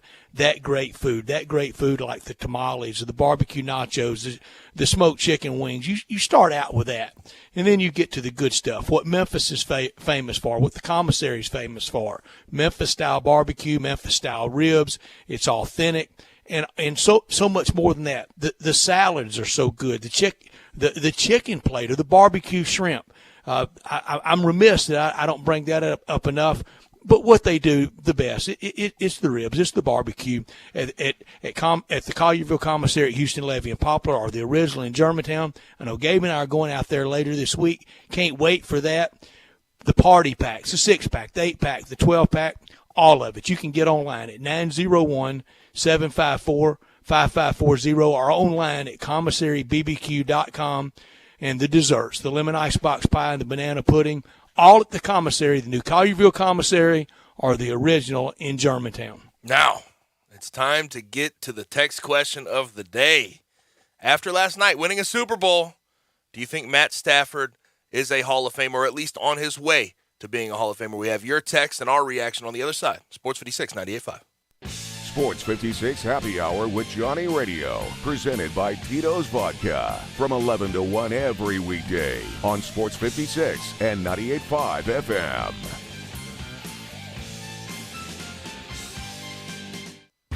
Step up your wings game at East Coast Wings and Grill. With 60 wing flavors and 7 heat indexes, do you have what it takes to turn the heat on your wings up to insanity? East Coast Wings and Grill is family friendly with a large variety menu to satisfy the whole bunch. Sign up today for their loyalty program and taste the rewards. For every $1 you spend, you collect a point. Earn 100 points and receive a $5 reward. Next to Lowe's off Highway 64 in Bartlett, come try America's best wings at East Coast Wings and Grill.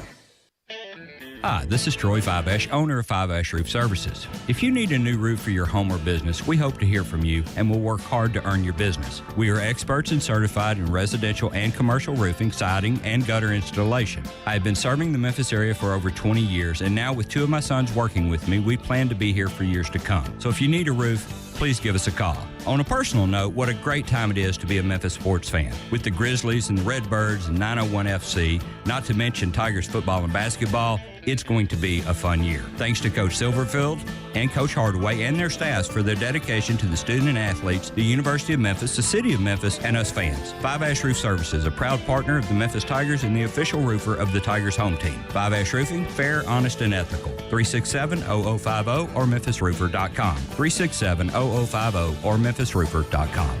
Five Ash Roofing, it's what we do. We're here for you. Did you know nearly 40% of men under 40 and over 75% of men over the age of 40 experience sexual performance concerns? At the Memphis Men's Clinic, their experienced physician performs a comprehensive evaluation that determines which specific issues may interfere with your sexual performance. These issues can vary and range from anxiety to medical issues, low testosterone, or erectile dysfunction. The Memphis Men's Clinic has evaluated hundreds of men of all ages over the years and reestablished a normal sexual life. The Memphis Men's Clinic will work aggressively to resolve issues and allow you to restore your sexual health and overall well-being. That's the Memphis way. If you're 20 years old or 90 years old, come and get cared for the Memphis way. Treatment that's based on your specific needs after a professional clinical evaluation by their experienced board-certified physician. Call the Memphis Men's Clinic today at 901-443-0475 or visit memphismensclinic.com. Tee it up at Edwin Watts Golf Shops for the next generation of drivers, where titanium ends and the carbon age begins. Introducing the new Stealth Carbon Wood driver from TaylorMade, with 60 layers of carbon twist face technology designed for better energy transfer and faster ball speeds. Come into Edwin Watts Golf Shops and get custom fit today. Edwin Watts Golf Shops is home of the 90-day satisfaction guarantee, or shop us online at worldwidegolfshops.com.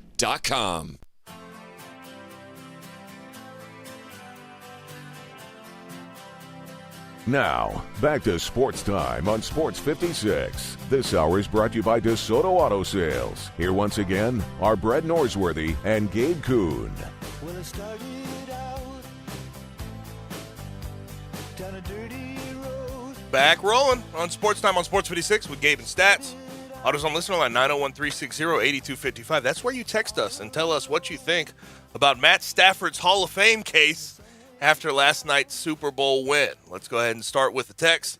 Somebody says, he is a Hall of Famer in my book, especially with 2 or 3 more years of work. And that's sort of the thing with me. I think with Matt Stafford, right this second, you're talking about a guy who's 12th all-time in passing yards, a guy who doesn't have a winning record. So there's some questions about his candidacy, but 2 or 3 more years with the team he has right this second, I think he could get there, no question.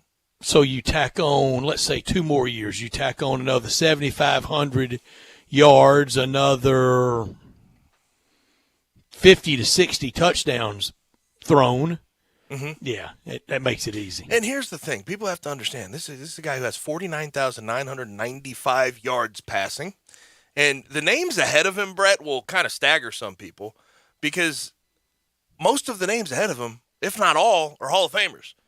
You think John Elway, Hall of Famer. Aaron Rodgers, Hall of Famer. Eli Manning, no doubt, in my opinion. There's a lot of people that will argue against it because they say the Super Bowls were all he has under his belt, but there's no doubt he's a Hall of Famer. Matt Ryan is the one If we're debatable talking one. Matt Stafford with 1, then Eli Manning with 2, match. And 2 Super Bowl MVPs. That's something Matt Stafford's never going to have. And all these numbers. Yes. All the back of the football card. Matt Ryan, probably the only debatable one. And what would you say right now for Matt Ryan?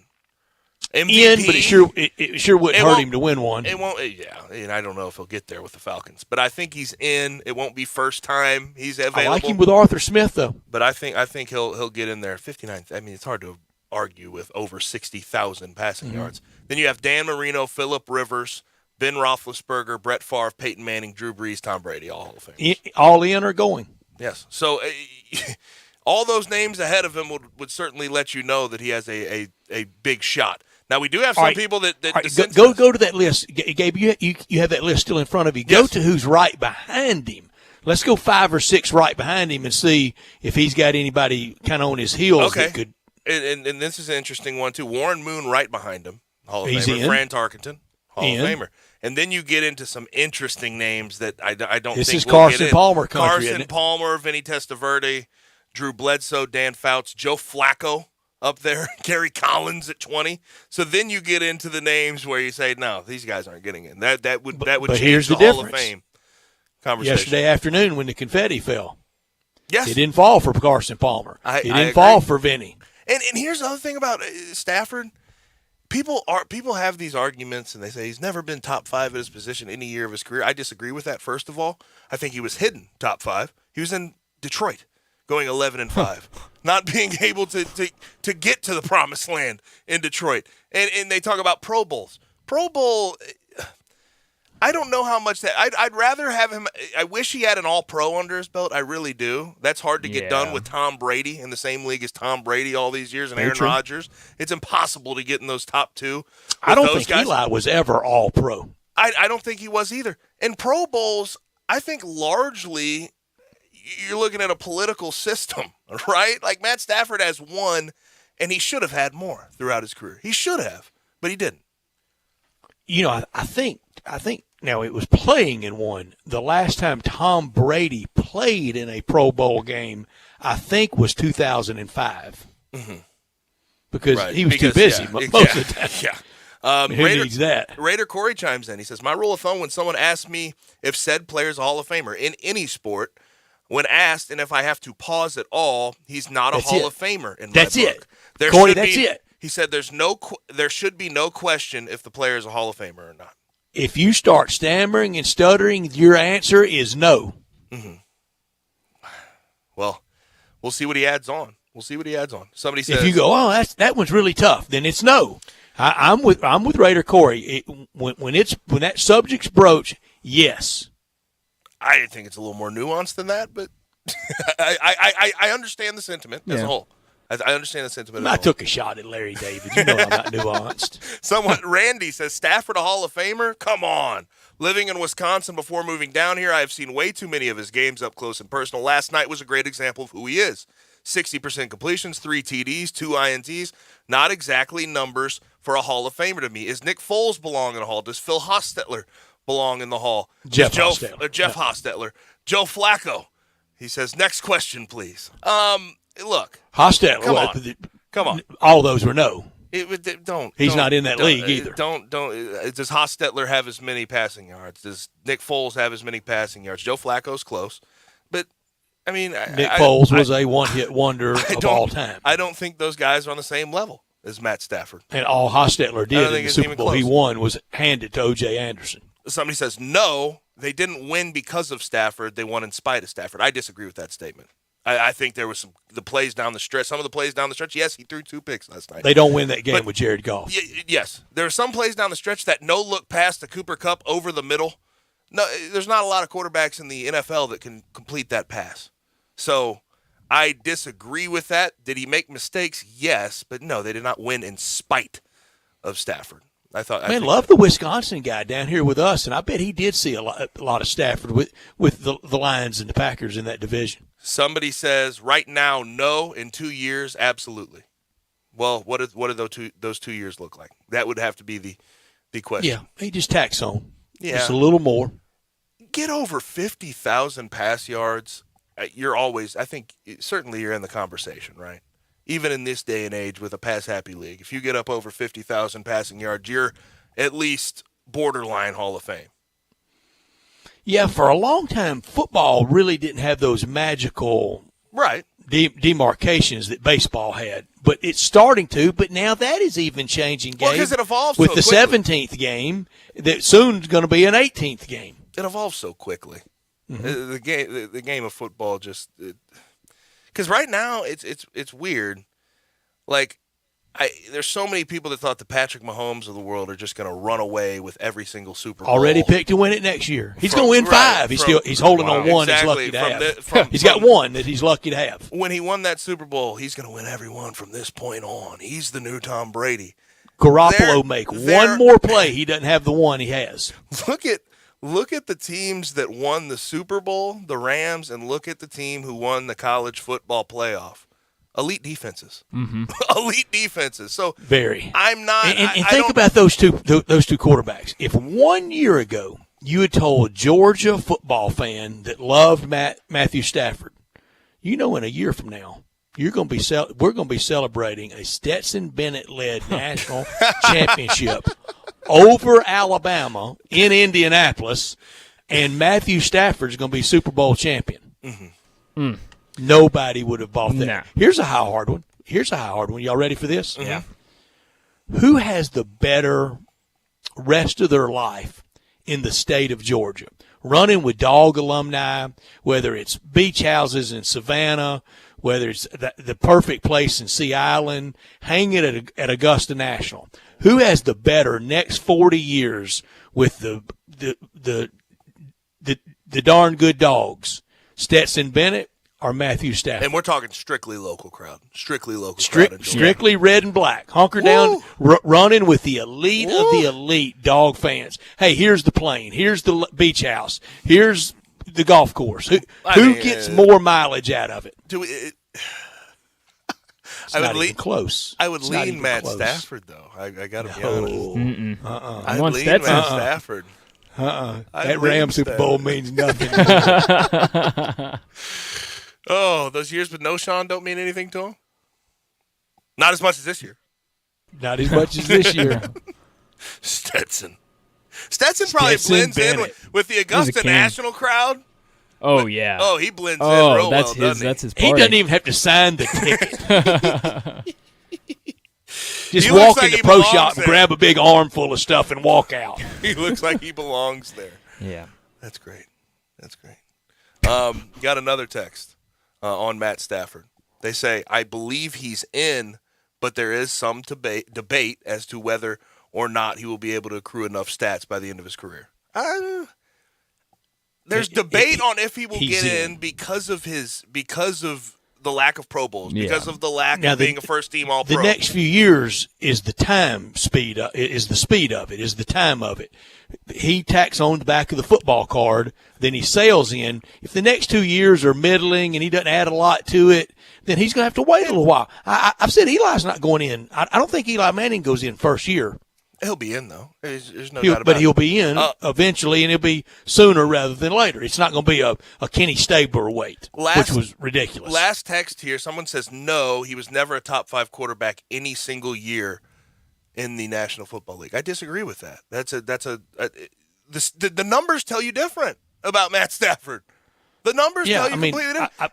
I've watched football. I know different. He has a 5,000-yard passing season. He threw 41 TDs this year. There are certainly years where he was one of the top 5 quarterbacks in the NFL. So I think that argument is a little bit it's not very valid. Brian, help me real quickly. Bring up the box score from yesterday and see the total number of rushes combined for both teams. When I said last week the untouchable, never to be broken again, 38 individual totes by John Riggins, I don't think yesterday had 38 between the two teams. That's a good question. 23. No, they got up over 38. They got to 43. Yeah. Okay. 43. So both teams combined, but 5 more than Big Diesel had. Yeah, some of those were like not planned scrambles from Joe Burrow and Matt Stafford. Mm-hmm. So planned runs. I want to. If I could go back and get that advanced metric. You said it was 40. How much was it total? 43. 43 between the two. It looks like that would take it down to 41, make it 38. Oh, so 38? Yeah. Planned runs? Never get touched. Nobody's rushing 38 times on Super Bowl Sunday ever again. No, I don't believe that either. Now, over the weekend, too, I found this story really weird, Brett. The Cardinals, Kyler Murray sort of saga. And we know all the Instagram. He wiped his Instagram clean of all things they scrubbed him. related. They scrubbed him. But Chris Mortensen comes out, and he said Kyler Murray is frustrated with the Cardinals, and he also reported per sources. I thought this was bad. I thought this was not good reporting because I don't think it's reporting, Brett. He said, according to sources, Kyler Murray is immature and a finger pointer. So it looks like there's some question as to whether Kyler Murray wants to be a part of the Cardinals organization at this point.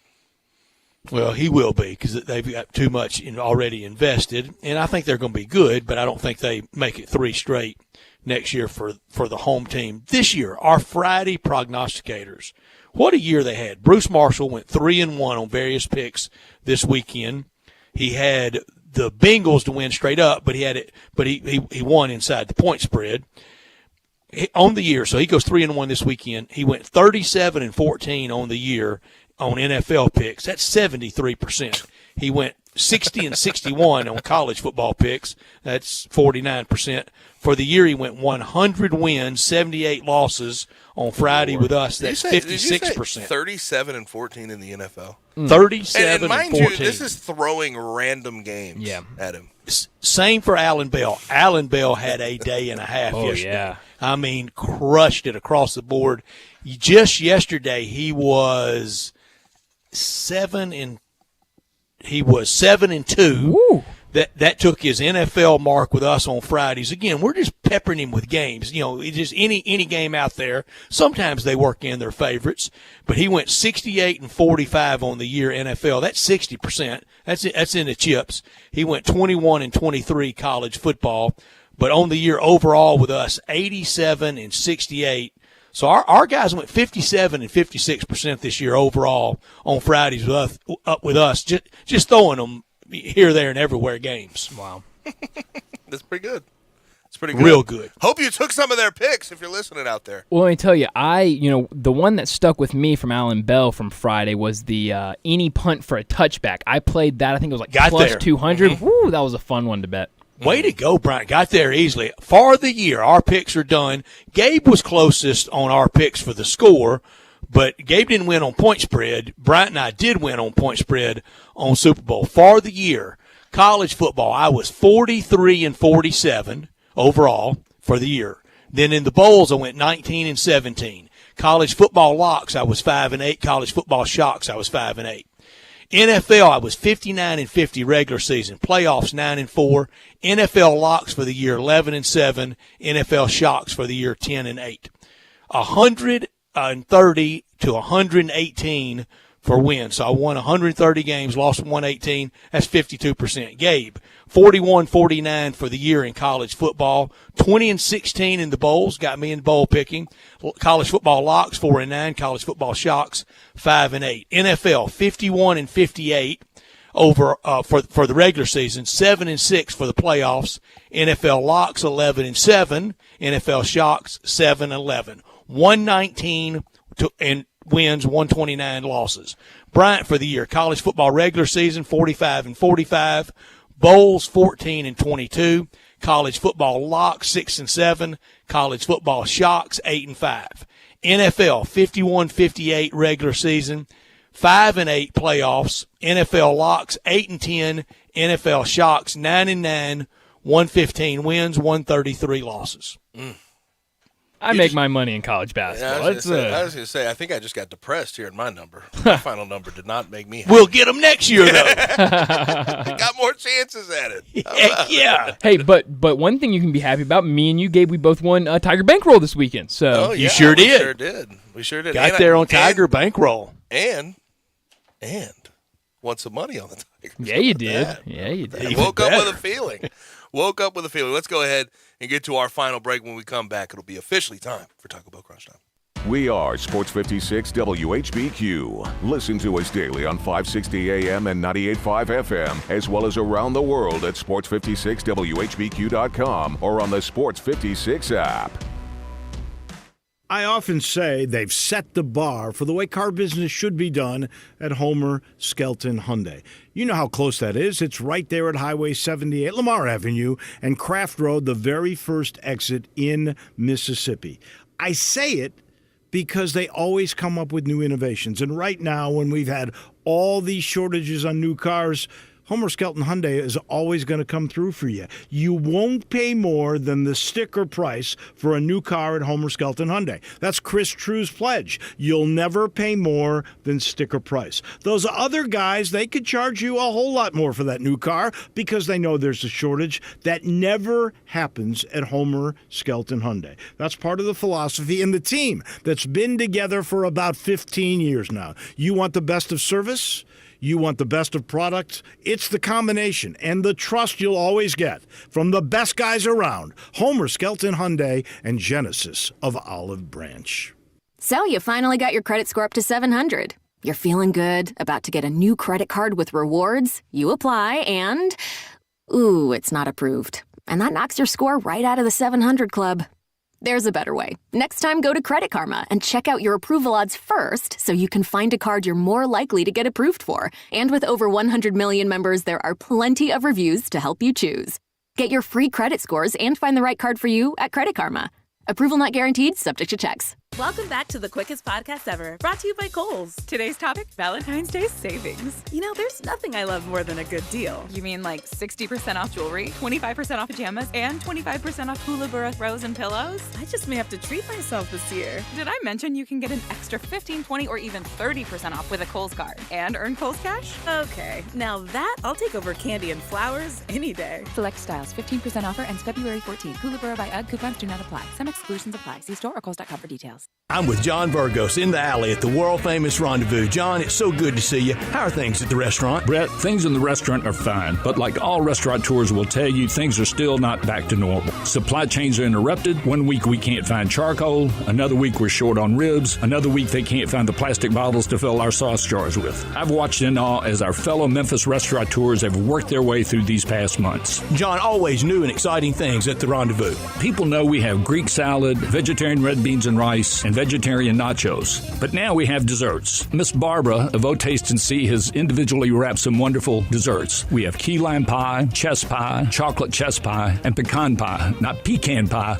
pecan pie. We also have a new twist at the Rendezvous. We now have outdoor dining. It's in the side alley along the Rendezvous, not the one in the front. And depending on the weather and depending on staffing, please call ahead to make sure we're open. And we hope it becomes the mainstay here at the Rendezvous. Mr. Charlie Burgos' world-famous Rendezvous in the alley in downtown Memphis. Hi, this is John Conway with Conway Services. When was the last time you had your heating system cleaned? How about a safety inspection? Right now, Conway Service is offering our 16-point Energy Saver Super Tune-Up on your heating system for only $69. That's right, for only $69, we'll come out and perform our 16-point energy-saving Super Tune-Up on your heating system. We'll also include a complete safety inspection using our state-of-the-art camera system, making sure your heating system is safe to operate this winter. Plus, we'll run a carbon monoxide test on your heating system, all for only $69. You can have the peace of mind knowing your heating system is safe and ready for those cold winter nights. So call Conway Services, the Mid-South's premier heating, cooling, plumbing, and electric service company at 384-3511. That's 384-3511. Call this week, and we'll perform your heating system tune-up for only $57. Call 384-3511. Conway Services. Call Conway today.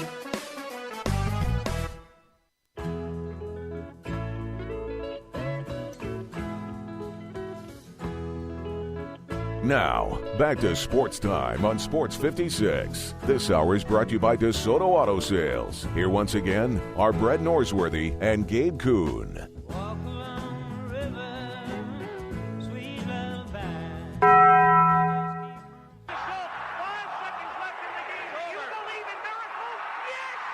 Go crazy, folks!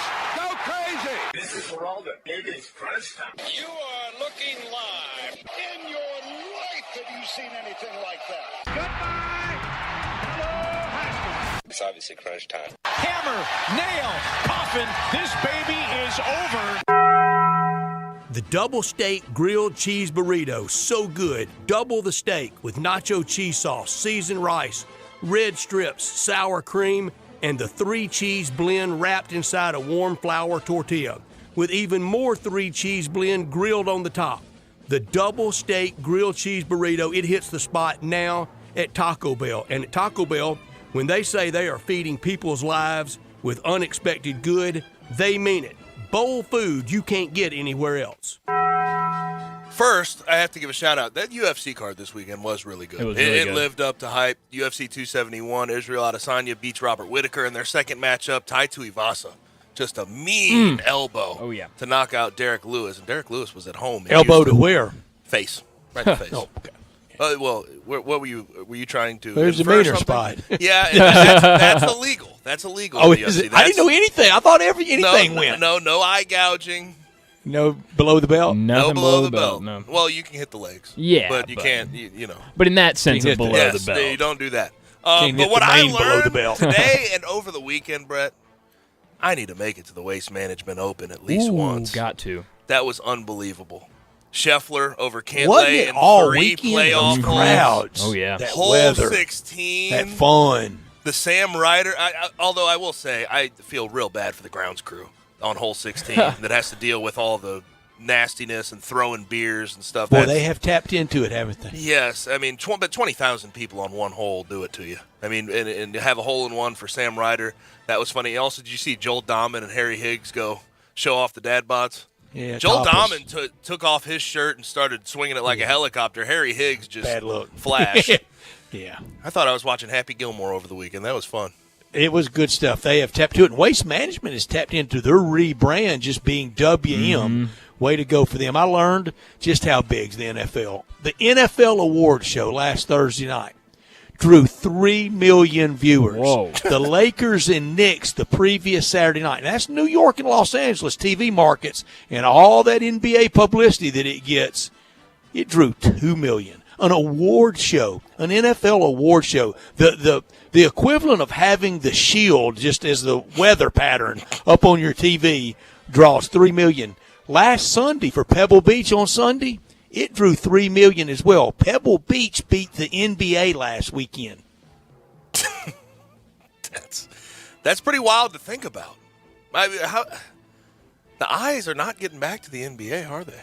That's wild. That's very, very interesting. What I could have done without is the Kyler Murray report, and I mentioned it just a little bit earlier. Chris Mortensen reporting from ESPN over the weekend. Kyler Murray's frustrated with the Cardinals, and then he also reported that per sources, Kyler Murray is immature and a finger pointer. That is ridiculous. That's not reporting. Right? That's not reporting in the slightest. That's narrative control. That's conjecture. That's narrative control from a front office member that's telling Sure. him to say that. And know what really also bothers me about that? Chris Mortensen knows how contracts work in the NFL. This is He year sure does. 3, going on year 4 with Kyler Murray. They're going to have to start developing a plan on signing a contract. It always interests me to see some of these quarterbacks become real big divas around year 4. Year 4 is when the front office likes to control Money that time. narrative and make sure that they don't pay as much money as they know they're going to have to pay. Gabe, I could have done without. I woke up this morning and I thought about it. No football that really matters now for 194 days. Saturday, August 27th, the next football that I'll really be interested in. 8 FBS games already scheduled for that day. Vandy at Hawaii and in Dublin. How about this one from Dublin? Nebraska against Northwestern. Pat Fitzgerald against Scott Frost, opening week 0 afternoon. You know what picture just came to my head, Bryant? Happy Gilmore when he's in the batting cage and he gets hit in the head. 364 more days till hockey season. That's Brett right now with football season. That's exactly 194 days. That's the countdown. We'll watch Tulsa and Central Florida tonight, though, won't we? Yeah, sure. Yeah, absolutely. Oh, we're watching a lot of college basketball games tonight. A bunch of college basketball. Georgetown, Creighton. Georgetown, my gosh, 6 wins. The entire year. Oklahoma State, Kansas is the big one. Y'all want to guess Georgetown's net real quick? They got to be in the 300s, right? Or 200? No, they're not that bad. 116? 218. Yeah, I'd say they're in the 200s. 300s 218. A little drastic. They're still in the Big East. But in the NBA, got the Warriors Clippers. That should be an interesting one. Should be real good. The Grizzlies can catch the Warriors. But outside of that, these matchups aren't that great. I guess Raptors Pelicans would be second. Or Trailblazers Bucks. And Kansas, Monday night at home. Yeah. But that's all we have for today. Thanks for joining us. Thanks to David Cobb, Shelby Mass, and to Michael Cole for their contributions to the program. For Brett, for Brian, I'm Gabe. Enjoy your night and be safe. We'll holler at you tomorrow at 3.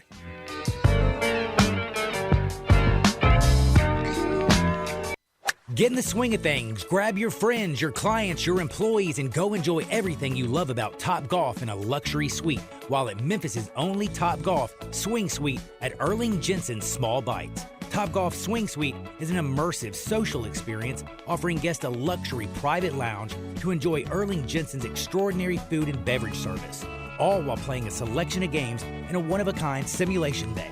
Topgolf Swing Suites are great for workoutings, celebrations, or just getting together. It's fun for the whole family.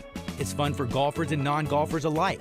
They have more than just golf. They have soccer, baseball, zombie dodgeball, football, and more. Located at 5069 Sanderlin, adjacent to the Doubletree East Memphis. Check us out at swingsuitememphis.com or call us at 901-58-SWING. Again, that's 901-58-SWING at Memphis' only Topgolf Swing Suite at Erling Jensen's Small Bites. Book your suite today. Do you want a greener, more weed-free lawn? If you're like me, you can't stand the sight of dandelions, clover, or especially crabgrass. Hi, I'm Brandon Hawley, president of Lawn Solutions. We are your locally owned and operated weed control and fertilization company.